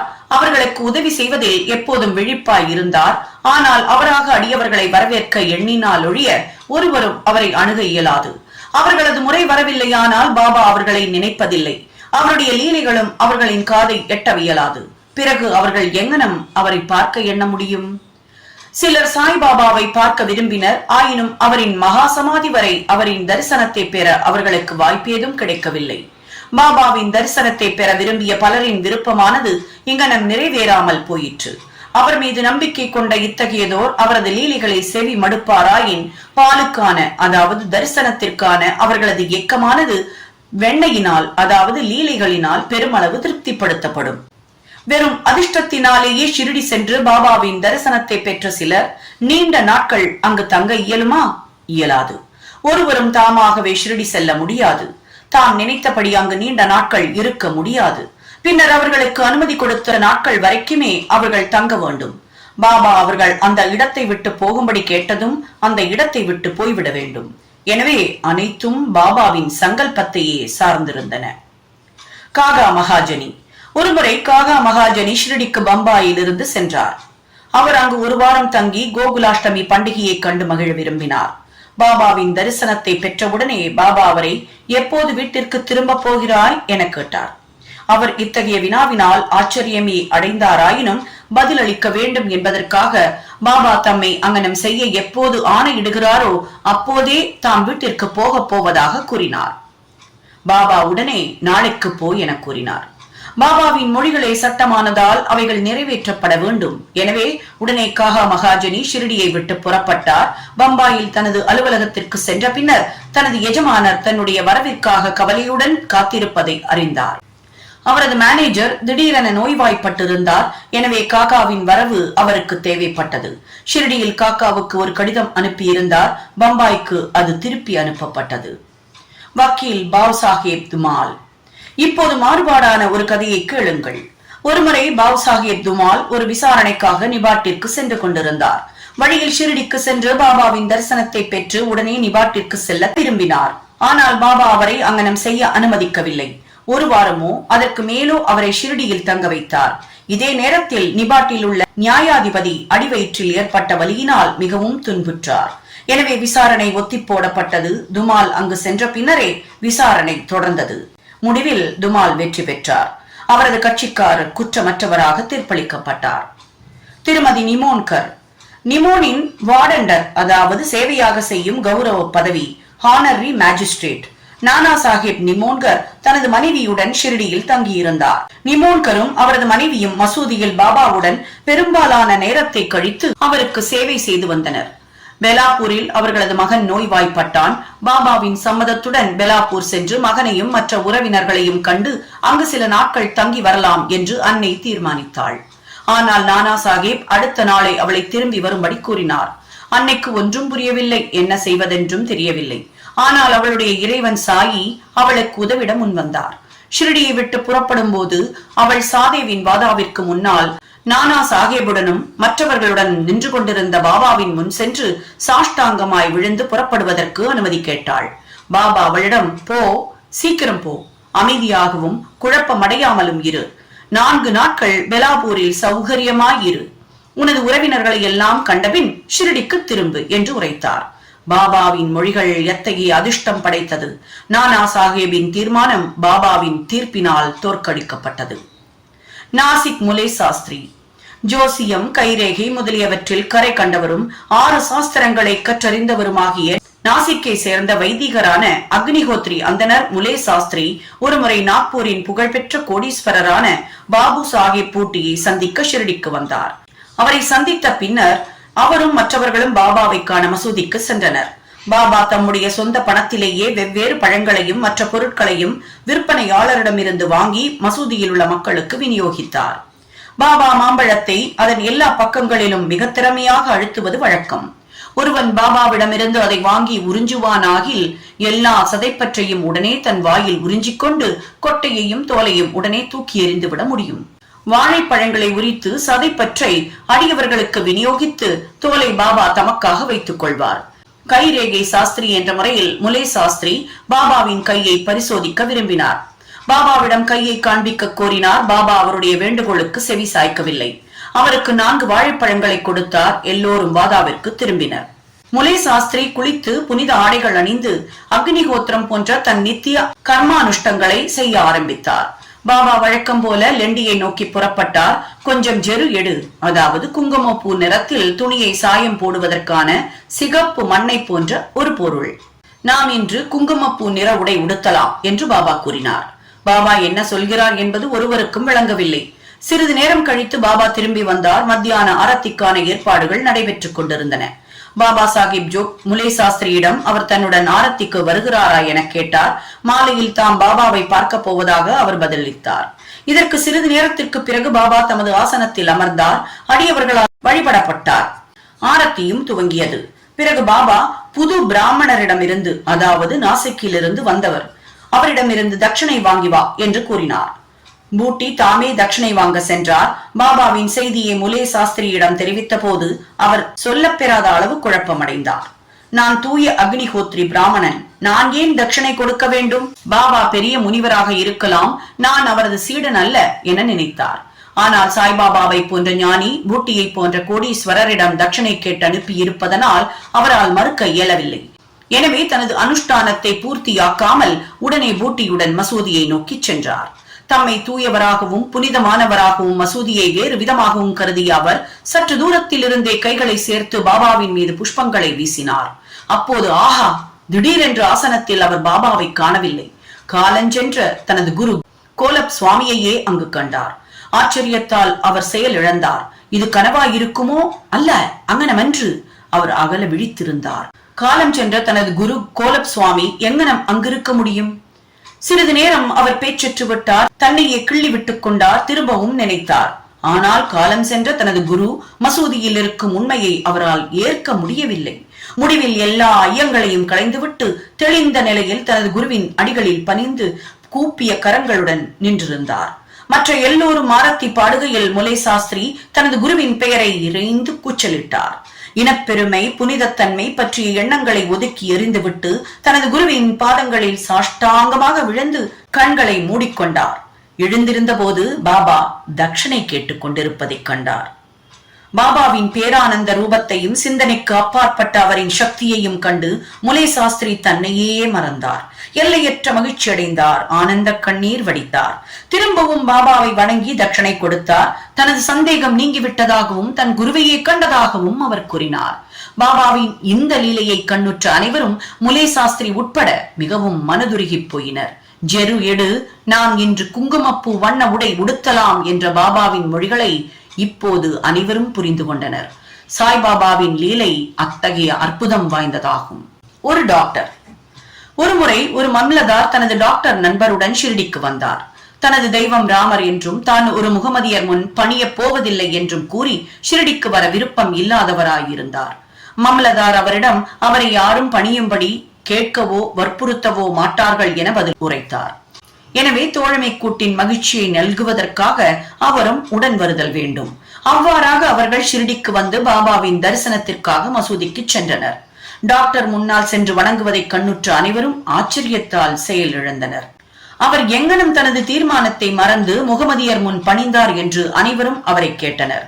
தனது அன்பிற்குரிய தெய்வம் ராமரையே ஆசனத்தில் பார்த்ததாகவும் எனவே தாம் சாஷ்டாங்கமாக வணங்கியதாகவும் கூறினார். இதை அவர் சொல்லும் போதே சாய்பாபாவை மீண்டும் அங்கே கண்டார். திகிலுற்ற அவர், இது ஒரு கனவா? எங்கனும் அவர் ஒரு முகமதியராக இருக்க முடியும்? அவர் ஒரு மாபெரும் யோக நிறை, அதாவது யோக சம்பன்ன அவதாரமாவார் என நினைத்தார். அடுத்த நாள் தான் உண்ணாமல் விரதம் இருப்பதென்று சபதம் எடுத்துக்கொண்டார். மசூதிக்கு போவதை தவிர்த்து பாபா தன்னை ஆசிர்வதிக்கும் வரை அங்கு போவதில்லை என தீர்மானம் செய்து கொண்டார். 3 நாட்கள் கடந்தன. 4வது நாள் காந்தேஷிலிருந்து அவருடைய நெருங்கிய நண்பர் ஒருவர் வந்து சேர்ந்தார். அவருடன் பாபாவின் தரிசனத்திற்காக மசூதிக்கு சென்றார். வணக்கத்திற்கு பின், ஓ டாக்டரா, உம்மை இங்கு அழைத்து வர காந்தேஷிலிருந்து யார் வந்தது என்று எனக்கு முதலில் சொல்லும் என்று பாபா அவரை கேட்டார். இந்த மிக முக்கியமான வினாவை கேட்டு டாக்டர் மனதுருகினார். அன்றிரவே அவர் பாபாவினால் ஆசிர்வதிக்கப்பட்டார். தூக்கத்தில் பேரானந்த பெருநிலையை, அதாவது பிளிஸ் சுப்ரீம் அனுபவித்தார். பின்னர் தனது ஊருக்கு சென்று 15 நாட்கள் அதே நிலையை அனுபவித்தார். இங்க நம் சாய்பாபாவிடம் அவரது பக்தி பன்மடங்காக பெருகியது. வேறு எவ்விடத்திலும் இல்லாமல் நாம் நம்முடைய குருவினிடத்தில் உறுதியான நம்பிக்கை கொண்டவராய் இருக்க வேண்டும் என்பதே இந்த கதைகளின், முக்கியமாக முலே சாஸ்திரியின் கதையினுடைய நீதியாகும். அடுத்த அத்தியாயத்தில் இன்னும் அதிக லீலைகள் விவரிக்கப்படும். ஸ்ரீ சாயியை பணிக. அனைவருக்கும் சாந்தி நிலவட்டும்.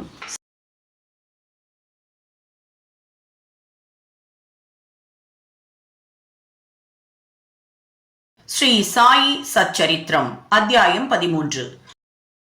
மேலும் பல சாயி லீலைகள். வியாதிகள் குணமாக்கப்படுதல். பீமாஜி பாட்டீல், பாலா ஷிம்பி, பாபு சாஹிப் பூட்டி, ஆலந்தி சுவாமி, காகா மகாஜனி, ஹர்தாவை சேர்ந்த தத்தோபந்த். மாயையின் அளவரியா சக்தி. பாபாவின் மொழிகள் எப்போதும் சுருக்கமானவை, மிருதுவானவை, ஆழமானவை, பொருள் செறிந்தவை, திறமையானவை, நன்றாக சமநிலைப்படுத்தப்பட்டவை.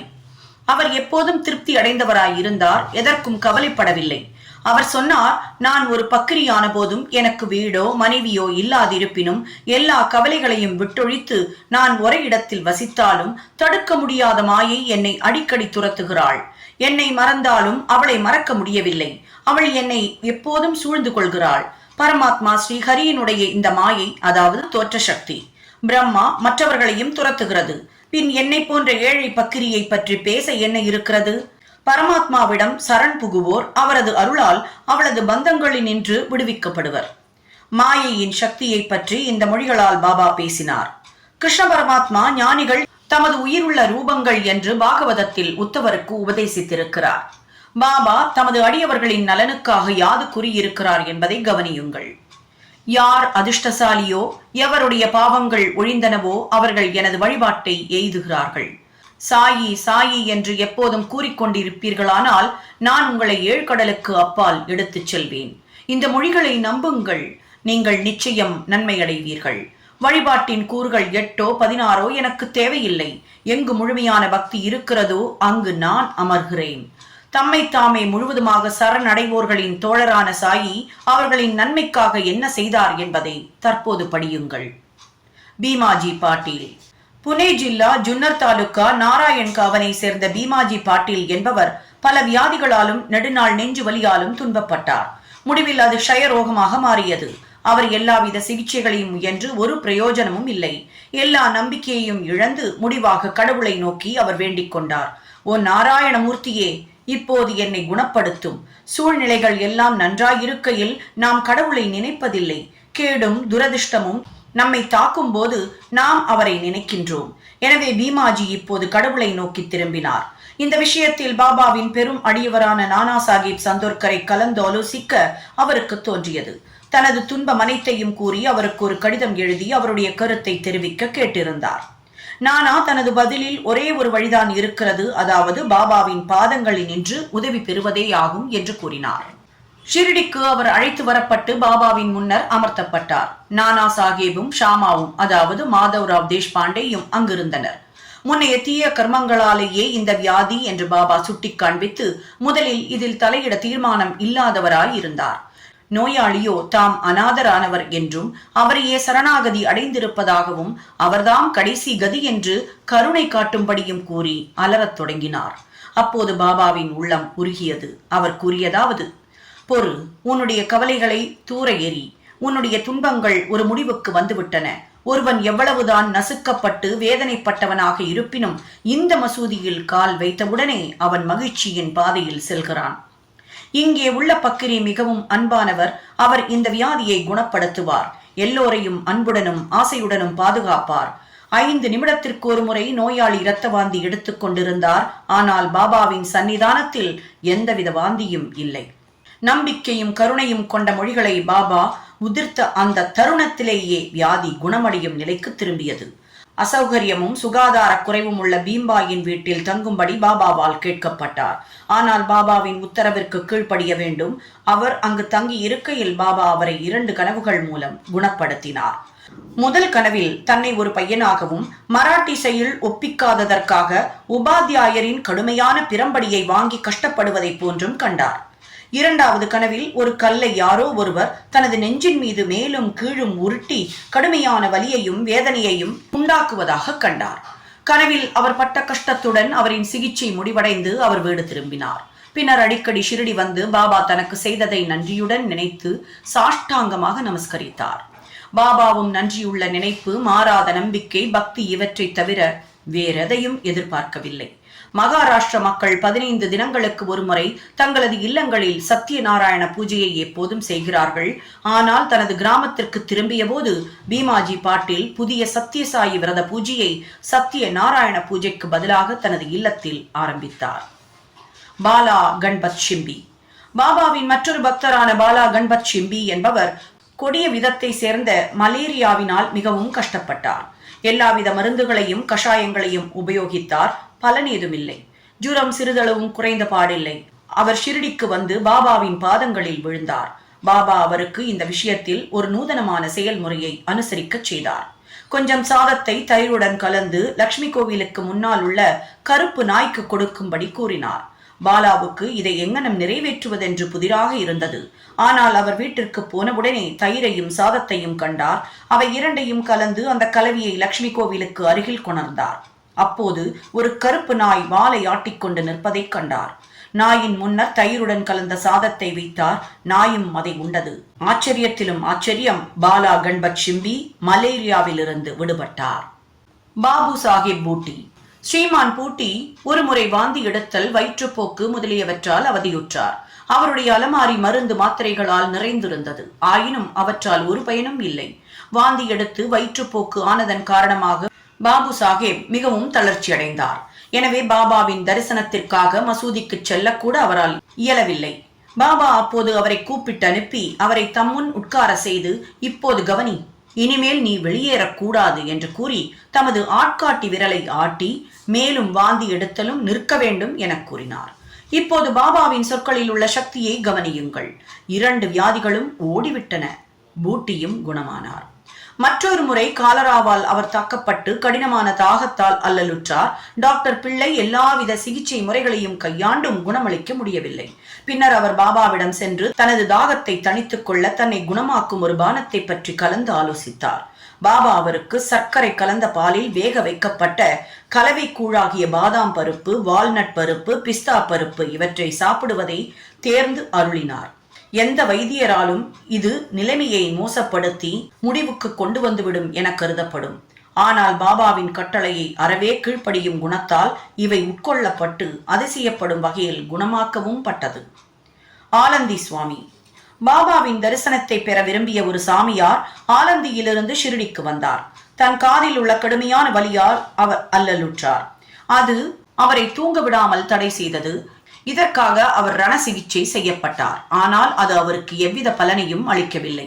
இந்த வலி மிகவும் கடுமையானதாய் இருந்தது. அவருக்கு என்ன செய்வதென்றே தெரியவில்லை. அவர் திரும்பி செல்லும் போது பாபாவின் அனுமதியை பெற வந்தார். அப்போது ஷாமா சுவாமிகளின் காது வலிக்கு ஏதாவது செய்யுமாறு பாபாவை வேண்டினார். அல்லாஹ் அச்சா கரேகா என்று கூறி தேற்றினார் பாபா. பிறகு சுவாமிகள் புனேவுக்கு திரும்பினார். ஒரு வாரம் கழித்து ஷிரடிக்கு கடிதம் ஒன்று அனுப்பினார். அதில் தனது காது வலி மறைந்து விட்டது என்றும் வீக்கம் இருந்தது என்றும் அந்த வீக்கத்தை போக்குவதற்காக பம்பாய்க்கு ரண சிகிச்சை செய்து கொள்ள சென்றிருந்ததாகவும், ஆனால் டாக்டரை சோதித்துவிட்டு ரண சிகிச்சை தேவையில்லை என கூறியதாகவும் குறிப்பிட்டிருந்தார். பாபாவின் மொழிகளுக்கு அத்தகைய ஆற்றல் உள்ளது. காகா மகாஜனி. பாபாவின் மற்றொரு அடியவரான காகா மகாஜனி என்பவர் ஒருமுறை வயிற்றுப்போக்கால் அவதியுற்றார். பாபாவுக்கு தனது சேவை தடைபடாமல் இருக்க ஒரு மூலையில் பானையில் தண்ணீரை வைத்துவிட்டு பாபா கூப்பிடும் போதெல்லாம் செல்வார். சாய்பாபா அனைத்தையும் அறிந்தவராய் இருப்பதால் தனது வியாதியையும் அவர் சீக்கிரம் குணப்படுத்துவார் என்று எண்ணிய காகா அதை பற்றி எதையுமே பாபாவிடம் தெரிவிக்கவில்லை. மசூதிக்கு முன்னால் கட்டப்பட்டிருக்கும் தாழ்வாரத்தின் வேலை பாபாவால் அனுமதி அளிக்கப்பட்டு விட்டது. ஆனால் உண்மையில் வேலை தொடங்கியவுடன் பாபா கொந்தளிப்புற்று பலமாக கூச்சலிடத் தொடங்கினார். எல்லோரும் ஓடினார்கள். காகாவும் ஓடினார். பாபா அவரை பிடித்து அங்கேயே உட்கார வைத்தார். பின்னர் நேரிட்ட குழப்பத்தில் யாரோ ஒருவர் ஒரு சிறிய நிலக்கடலை பையை விட்டு ஓடியிருந்தார். பாபா கை நிறைய கடலை பருப்புகளை எடுத்து தமது கைகளால் அவற்றை தேய்த்து தோலை ஊதி சுத்தமான கடலை பருப்புகளை காகாவிடம் கொடுத்து சாப்பிடச் சொன்னார். திட்டுவது, கடலையை சுத்தம் செய்வது, காகாவை அவற்றை சாப்பிடச் செய்வது என்பன சம காலத்தில் நடைபெற்றன. பாபா தாமே சிலவற்றை சாப்பிட்டார். பையில் உள்ளவை தீர்ந்ததும் பாபா அவரை தாம் தாகமாய் இருப்பதால் தண்ணீர் கொணரச் சொன்னார். கூஜா நிறைய காகா தண்ணீர் கொணர்ந்தார். பின்னர் பாபா சிறிது தண்ணீர் அருந்திவிட்டு காகாவையும் தண்ணீர் குடிக்கும்படி கூறினார். பாபா அப்போது, உனது வயிற்றுப்போக்கு நின்றுவிட்டது, நீ இனிமேல் தாழ்வாரத்தின் வேலையை கவனிக்கலாம் என்றார். இதற்கிடையில் ஓடி போனவர்கள் எல்லாம் திரும்பி வந்தனர். தனது வயிற்றுப்போக்கு நின்று போன காகாவும் திரும்பி வந்து வேலையில் கலந்து கொண்டார். நிலக்கடலையா வயிற்றுப்போக்குக்கு மருந்து? நிகழ்கால மருத்துவப்படி நிலக்கடலை வயிற்றுப்போக்கை மிகவும் அதிகரிக்கும், அதை குணப்படுத்தாது. பாபாவின் மொழிகளே இந்த விஷயத்திலும் மற்ற விஷயங்களிலும் உள்ள உண்மையான சிகிச்சையாகும். ஹர்தாவை சேர்ந்த தத்தோபந்த். ஹர்தாவிலிருந்து வந்த தத்தோபந்த் என்னும் பெருந்தகை 14 ஆண்டுகளாக வயிற்று வலியால் அல்லலுற்றார். எவ்வித சிகிச்சையும் அவருக்கு எந்த பலனையும் அளிக்கவில்லை. பின்னர் பாபா பார்வையாலேயே வியாதியை குணப்படுத்துகிறார் என்ற அவரின் புகழை கேட்டு ஷிரடிக்கு ஓடி வந்து பாபாவின் பாதங்களில் விழுந்தார். பாபா அவரை அன்புடன் நோக்கி ஆசிர்வாதங்கள் அளித்தார். பாபா தமது கரத்தை அவர் தலையின் மீது வைத்து ஆசிர்வாதத்தையும் உதியையும் அளித்த பின் அவர் குணமடைந்தார். அதற்கப்பால் இந்த வியாதியை பற்றிய எவ்வித தொந்தரவும் இல்லை. இந்த அத்தியாயத்தின் முடிவில் 3 நிகழ்ச்சிகள் அடிக்குறிப்பில் காணப்படுகின்றன. 1. மாதவராவ் தேஷ்பாண்டே மூலவியாதியால் அல்லலுற்றார். பாபா அவருக்கு சோனமுகியின் அதாவது சூரத்தாவரை மிதமான பேதி மருந்து கஷாயத்தை தேர்ந்து கொடுத்தார். அது அவரை குணமாக்கியது. 2 ஆண்டுகளுக்கு பின் இந்த தொந்தரவு மீண்டும் தலையெடுத்தது. மாதவராவ் பாபாவை கலந்தாலோசிக்காமல் அதே மருந்தை உட்கொண்டார். பெருமளவிற்கு அது வியாதியை அதிகப்படுத்தியது. ஆனால் பின்னர் அது பாபாவின் அருளால் குணமாக்கப்பட்டது. 2. கங்காதர் பந்த் என்ற காகா மகாஜரியின் அண்ணன் பல ஆண்டுகளாக வயிற்று வலியால் அவதியுற்றுக் கொண்டிருந்தார்.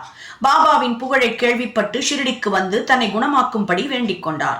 பாபா அவரின் வயிற்றை தொட்டு கடவுள் குணமாக்குவார் என்று கூறினார். அது முதற்கொண்டு அவருக்கு வயிற்று வலி ஏதுமில்லை. அவர் முழுவதுமாக குணமாக்கப்பட்டார். 3. ஒருமுறை நானா சாஹேப் சாந்தோர்கரும் கடுமையான வயிற்று வலியால் அல்லலுற்றார்.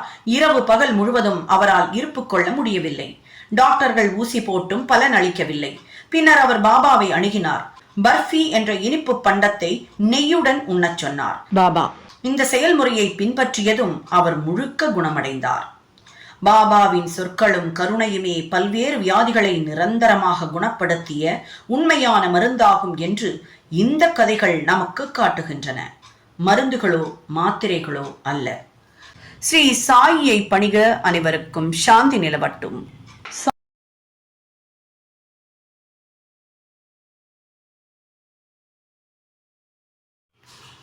ஸ்ரீ சாயி சச்சரித்திரம் அத்தியாயம் 14. நாத்தேடை சேர்ந்த ரத்தன்ஜி வாடியா, மௌலா சாஹிப் முனிவர், தட்சணை சாஸ்திரம், மீமாம்சா.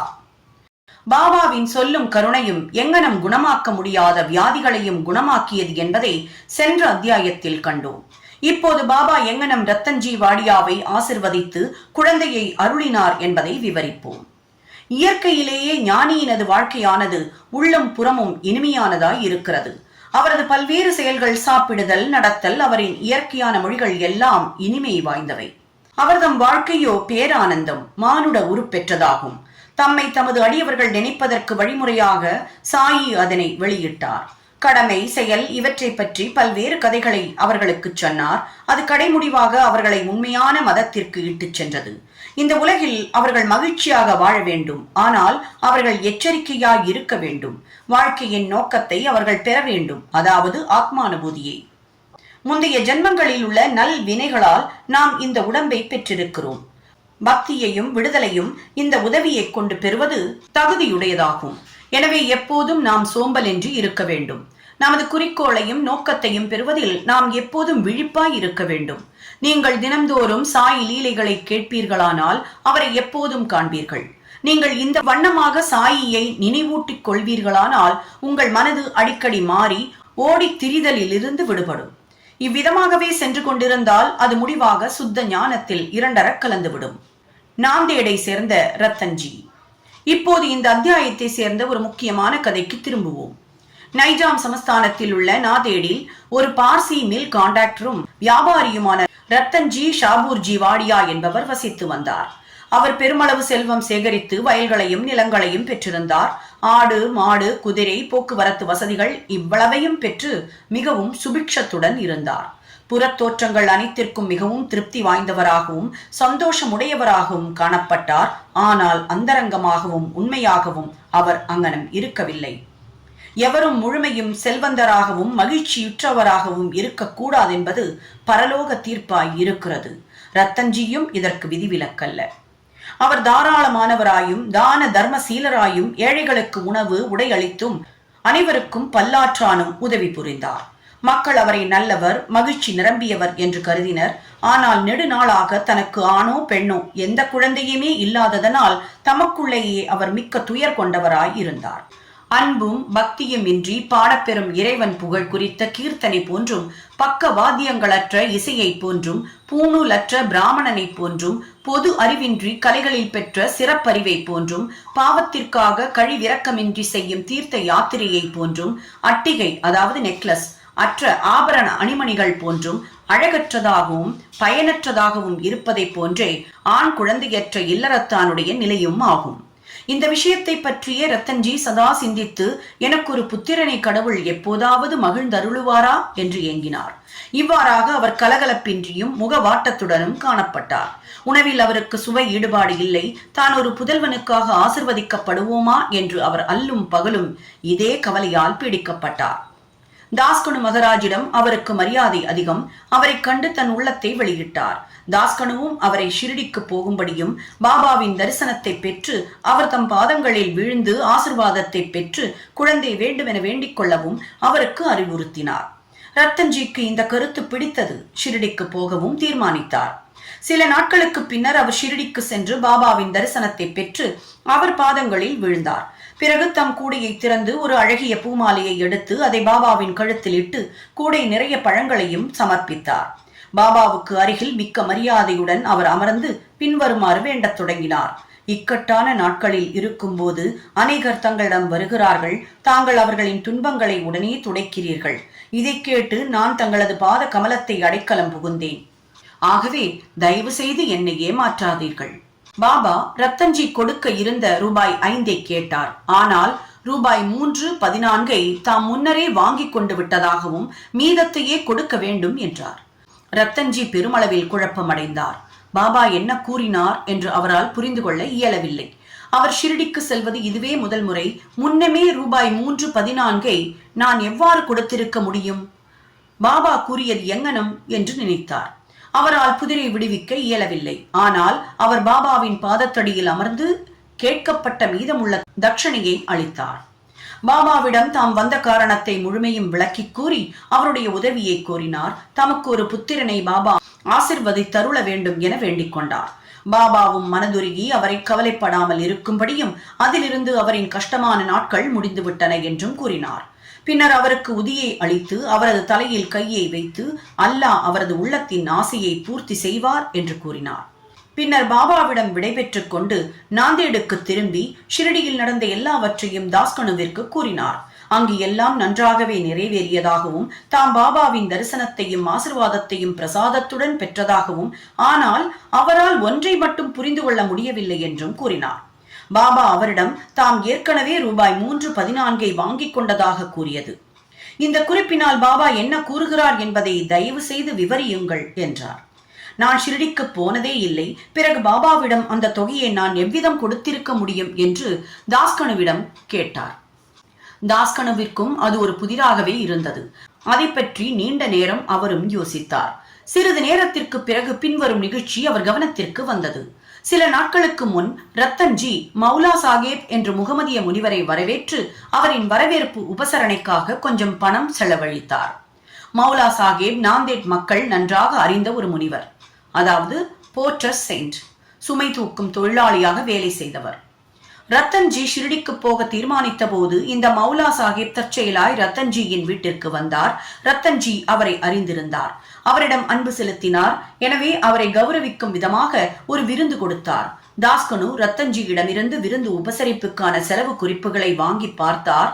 எல்லாம் சரி நுட்பமாக ரூபாய் 314 இருந்தது. அதற்கு கூடவோ குறையவோ இல்லாதது கண்டு அனைவரும் ஆச்சரியத்தால் செயலிழந்தனர். அவர்கள் பாபா எங்கும் நிறை பேருடையவர் என்பதையும் அறிய தலைப்பட்டார்கள். ஷிரடியில் வாழ்ந்தாலும் ஷிரடியிலிருந்து நெடுந்தூரம் உள்ள வெளி இடங்களில் நடப்பதையும் அவர் அறிந்தே இருந்தார். உண்மையில் அவர் நடந்தது, நடப்பது, நடக்கப் போவது எல்லாவற்றையும் அறிந்திருந்தார். அவருடைய நெஞ்சத்தினுள்ளும் ஆவியினுள்ளும் தம்மை அவர் அடையாளம் கண்டுகொள்ள முடியும்.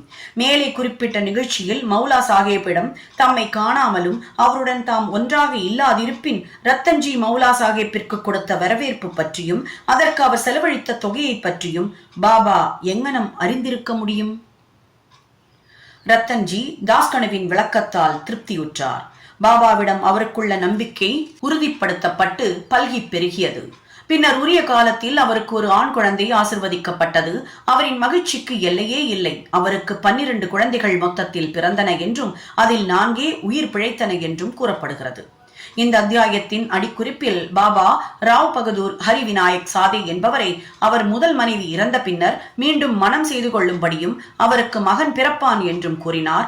சாதே 2வது மனம் புரிந்து கொண்டார். இந்த மனைவி மூலம் அவருக்கு பெண் குழந்தைகளே பிறந்தன. எனவே அவர் மிகவும் மனம் தளர்வடைந்தார். ஆனால் 3வது ஆண் குழந்தையாக பிறந்தது. பாபாவின் சொற்கள் உண்மையாயின. அவரும் திருப்தியுற்றார். தட்சணை மீமாம்சம். தட்சணை பற்றிய தத்துவம்.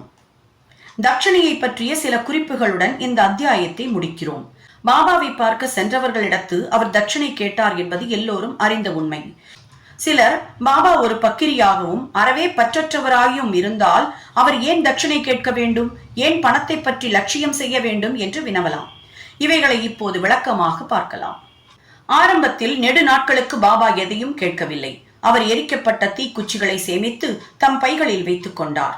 எவரிடம் இருந்தும் அவர் அடியவராக இருப்பினும் வேறு யாராக இருப்பினும் பாபா எதையும் ஒருபோதும் கேட்கவில்லை. யாராவது ஒரு பைசாவோ 2 பைசாவோ அவர் முன்னால் வைத்தால் அவர் எண்ணெயோ அல்லது புகையிலையோ வாங்கினார். அவர் புகையிலையின் மீது விருப்பம் உடையவராக இருந்தார். ஏனெனில் அவர் எப்போதும் பீடி அல்லது சில்லியம், அதாவது புகைப்பிடிக்கும் ஒரு மண் குழாய் குடித்தார். பின்னர் சில ஞானிகளை வெறுங்கையுடன் பார்க்க கூடாது என்று நினைத்தனர். எனவே அவர்கள் பாபாவின் முன்னால் சில செப்பு காசுகளை வைத்தனர். 1 பைசா கொடுக்கப்பட்டால் அதை அவர் பைக்குள் போட்டுக் கொள்வார். 2 பைசா நாணயமாக இருந்தால் அது உடனே திருப்பி கொடுக்கப்படும். பாபாவின் புகழ் திக்கெங்கும் பரவிய பின்னர் மக்கள் அவரிடம் பெருந்திரளாக மண்டத் தொடங்கினர். அவர்களிடம் பாபா தட்சணை கேட்க தொடங்கினார். ஒரு தங்க காசு வைக்கப்பட்டால் அன்றி கடவுளர்களின் பூஜை பூர்த்தியாவதில்லை என்று ஸ்ருதி, அதாவது வேதங்கள் பகர்கின்றன. கடவுள்களின் பூஜைக்கு காசு தேவைப்பட்டிருந்தால் ஞானிகள் பூஜைக்கும் கூட ஏன் அது அங்கனம் இருக்கக்கூடாது? முடிந்த சார்பாக ஒருவன் கடவுள், அரசன், ஞானி, குரு இவர்களை பார்க்க போகும்போது வெறும் கையுடன் போகலாகாது என்று விதிக்கப்பட்டது. அவன் காசோ பணமோ எதையாவது அவருக்கு சமர்ப்பிக்க வேண்டும். இது சம்பந்தமாக உபனிஷதங்கள் சிபாரிசு செய்த சுருக்கத்தை நாம் கவனிக்கலாம். பிருகதாரண்ய உபனிஷதம் பிரஜாபதி கடவுள், தேவர்கள், மனிதர்கள், பிசாசுகள் இவர்களை தா என்ற ஒரே எழுத்தால் விழித்ததாக பகர்கிறது. இந்த சொல்லால் தேவர்கள் தாங்கள் ஒன்று, தமா தன்னடக்கம் பழக வேண்டும் என்றும் புரிந்து கொண்டனர். 2 மனிதர்கள் தானம் அல்லது தர்மம் செய்ய வேண்டும் என்று புரிந்து கொண்டனர். 3 பேய்கள் தயை அல்லது பரிவு செய்ய வேண்டும் என்றும் புரிந்து கொண்டனர். எனவே மனிதர்கள் தர்மம் அல்லது ஈகை புரிய வேண்டும் என்று பரிந்துரைக்கப்படுகிறது. தைத்திரிய உபனிஷதத்தின் குரு தனது மாணவர்களை தர்மத்தையும் மற்ற பல நல்ல பண்புகளையும் பயிலும்படி ஊக்குவித்து உபதேசிக்கிறார். தர்மத்தை பற்றி அவர் கூறுவது: நம்பிக்கையுடன் கொடுங்கள், அது இல்லாமலும் கொடுங்கள். பெருந்தன்மையுடன் கொடுங்கள், அதாவது தாராளமாக கொடுங்கள். பணிவுடன் கொடுங்கள், பயபக்தியுடன் கொடுங்கள், இரக்கத்துடன் கொடுங்கள் என்று அறிவுறுத்துகிறார். தான தர்மத்தை அடியவர்களுக்கு போதிப்பதற்கும் பணத்தில் அவர்களுக்குள்ள பற்று குறைவதற்கும் அதன் மூலம் அவர்கள் மனது சுத்தமடையும்படி செய்வதற்கும் பாபா அவர்களிடமிருந்து தட்சணையை கட்டாயமாக பெற்றார். ஆனால் அதில் இந்த விசித்திரம் இருந்தது. அதாவது தாம் வாங்கியதை போன்று 100 பங்குக்கு மேலேயே திரும்ப கொடுத்தாக வேண்டும். இவ்வாறாக பல இடங்களில் நிகழ்ந்தது. உதாரணத்திற்கு ஒன்று சொன்னால், பிரசித்தி பெற்ற நடிகரான கணபதி ராவ் போடஸ் தனது மராத்திய சுயசரிதையில் பாபா தம்மை திரும்ப திரும்ப தட்சணை கேட்டதாகவும் தனது பணப்பையையே அவர் முன்னர் காலியாக்கியதாகவும் இதன் விளைவாக பிற்கால வாழ்வில் தமக்கு ஏராளமாக பணம் வந்ததால் தனக்கு பண தேவையே இருக்கவில்லை என்றும் கூறியிருக்கிறார். பல சந்தர்ப்பங்களில் தட்சணைக்கு பாபா பணவகை சார்ந்தவற்றையே விரும்பி கேட்காத மறை பொருளும் உண்டு. 2 நிகழ்ச்சிகளை அதற்கு எடுத்துக்காட்டாக கூறலாம். பேராசிரியர் ஜி நார்கேயிடமிருந்து பாபா தட்சணையாக ரூபாய் 15 பெற்றார். நார்கே தன்னிடம் பைசா கூட இல்லை என்றும் பதிலளித்தார். அதற்கு பாபா கூறியதாவது: உன்னிடம் பணம் இல்லை என்பதை நான் அறிவேன். யோக வசிஷ்டத்தை நீங்கள் படித்துக் கொண்டிருக்கிறீர்கள், அதிலிருந்து எனக்கு தட்சணை கொடுங்கள் என்றார். தட்சணை அளிப்பது என்பதற்கு இந்த சந்தர்ப்பத்தின் பொருளாவது நூலில் இருந்து நீதிகளை உய்த்துணர்ந்து அவைகளை பாபா வாசம் செய்கிற ஒவ்வொருவர் மனத்திலும் இருத்திக் கொள்ளுவதே ஆகும். 2வது சந்தர்ப்பத்தின் போது திருமதி தர்கட் என்ற அம்மையாரிடம் ரூபாய் 6 தட்சணையாக கொடுக்கும்படி பாபா கேட்டார். ஏதும் அவள் கொடுக்க இயலவில்லை என மன வருத்தம் அடைந்தாள். பின்னர் அவளது கணவர் பாபா 6 உட்பகைவர்களையே, அதாவது காமம், குரோதம், லோபம், மோகம், மதம், மாச்சரியம் முதலானவற்றை தம்மிடத்து சமர்ப்பிக்கும்படி கேட்டார் என்று அம்மையாருக்கு விளக்கினார். பாபா இந்த விளக்கத்திற்கு உடன்பாடு தெரிவித்தார். தட்சணையின் மூலம் பாபா ஏராளமான பணம் சேகரித்தார் என்பதும் அவ்வளவு பணத்தையும் அதே நாளில் பகிர்ந்தளித்து விடுவார் என்பதும் அடுத்த நாள் காலை வழக்கம் போல அவர் ஒரு ஏழை பக்கிரியாகி விடுவார் என்பதும் குறிப்பிடத்தக்கது. ஏறக்குறைய 10 வருடங்களாக 1000 ரூபாய்களை தட்சணையாக பெற்று வந்த பாபா பின்னர் மகா சமாதி அடைந்த போது அவருடைய உடைமையில் சில ரூபாய்களே இருந்தன. சுருக்கமாக துறவையும் தூய்மையையும் போதிப்பதே அவர்களிடம் இருந்து தட்சணை பெற்றதன் முக்கிய காரணமாகும். பின்னுரை: பி.வி. தேவ் என்பவர் ஓய்வு பெற்ற மமலதார், பாபாவின் பெரும் அடியவர்களுள் ஒருவர். அவர் சாய்லீலா சஞ்சிகையில் தொகுப்பு எண் 7 எண் 25 பக்கம் 26 தட்சணையை பற்றி பின்வருமாறு குறிப்பிடுகிறார். பாபா எல்லோரிடமிருந்தும் தட்சணை கேட்கவில்லை. கேட்காமலேயே சிலர் தட்சணை அளித்தால் அவர் அதை சில சமயங்களில் ஏற்றுக்கொண்டார், மற்ற நேரங்களில் மறுத்துவிட்டார். சில குறிப்பிட்ட அடியவர்களிடமே அவர் அதை கேட்டார். பாபா தங்களிடம் அதற்காக கேட்க வேண்டும், அப்போதே தாம் கொடுக்க வேண்டும் என்று நினைத்தவர்களிடம் அவர் கேட்டதே இல்லை. பாபாவின் விருப்பத்திற்கு மாறாக யாரேனும் அதை சமர்ப்பித்தால் அவர் தொடுவதில்லை. அந்த அடியவர் அதை அங்கேயே வைத்திருந்தால் அதை அப்பால் எடுத்துக்கொள்ளும்படி பாபா அவரை கேட்பார்.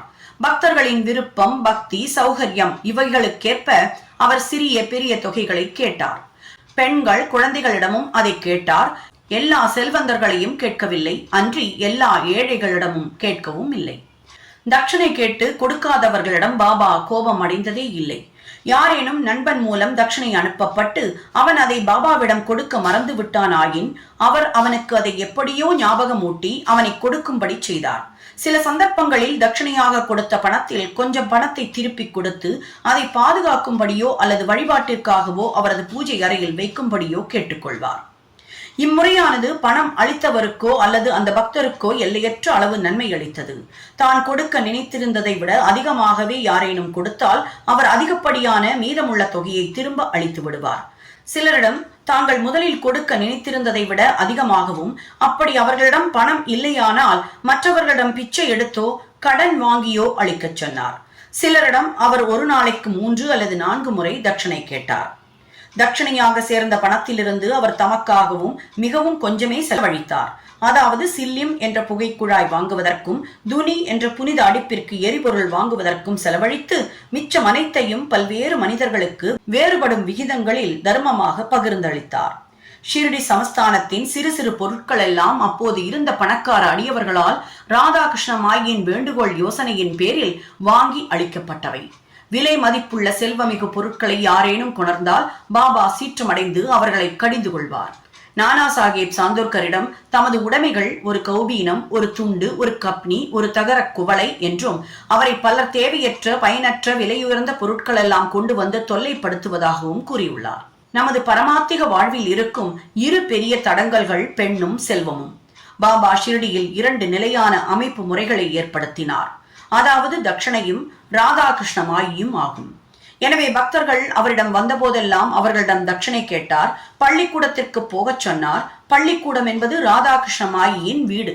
அவர்கள் இந்த 2 சோதனைகளில் நன்றாக தேறினார்களேயானால், அதாவது செல்வத்திற்கும் பெண்ணுக்கும் உள்ள பற்றுகளிலிருந்து விடுபட்டவர்கள் என்று தெளிவுபடுத்தினார்களேயானால், அவர்களின் ஆன்மீக முன்னேற்றம் துரிதமானது. பாபாவின் அருளாலும் ஆசிகளாலும் உறுதியளிக்கப்பட்டது. தேவ் கீதை உபநிஷதங்களிலிருந்து புண்ணிய கஷேத்திரத்தில் புண்ணிய ஆத்மாவிற்கு கொடுக்கப்பட்ட தர்மமானது கொடுத்தவருக்கு அதிக பலன் அளிக்கிறது என்பதை ஸ்லோகங்கள் மூலம் எடுத்து காண்பித்திருக்கிறார். ஷிரடியும் அதில் உரையும் தெய்வமுமான சாய்பாபாவையும் தவிர புனிதமானது என்ன இருக்க முடியும்?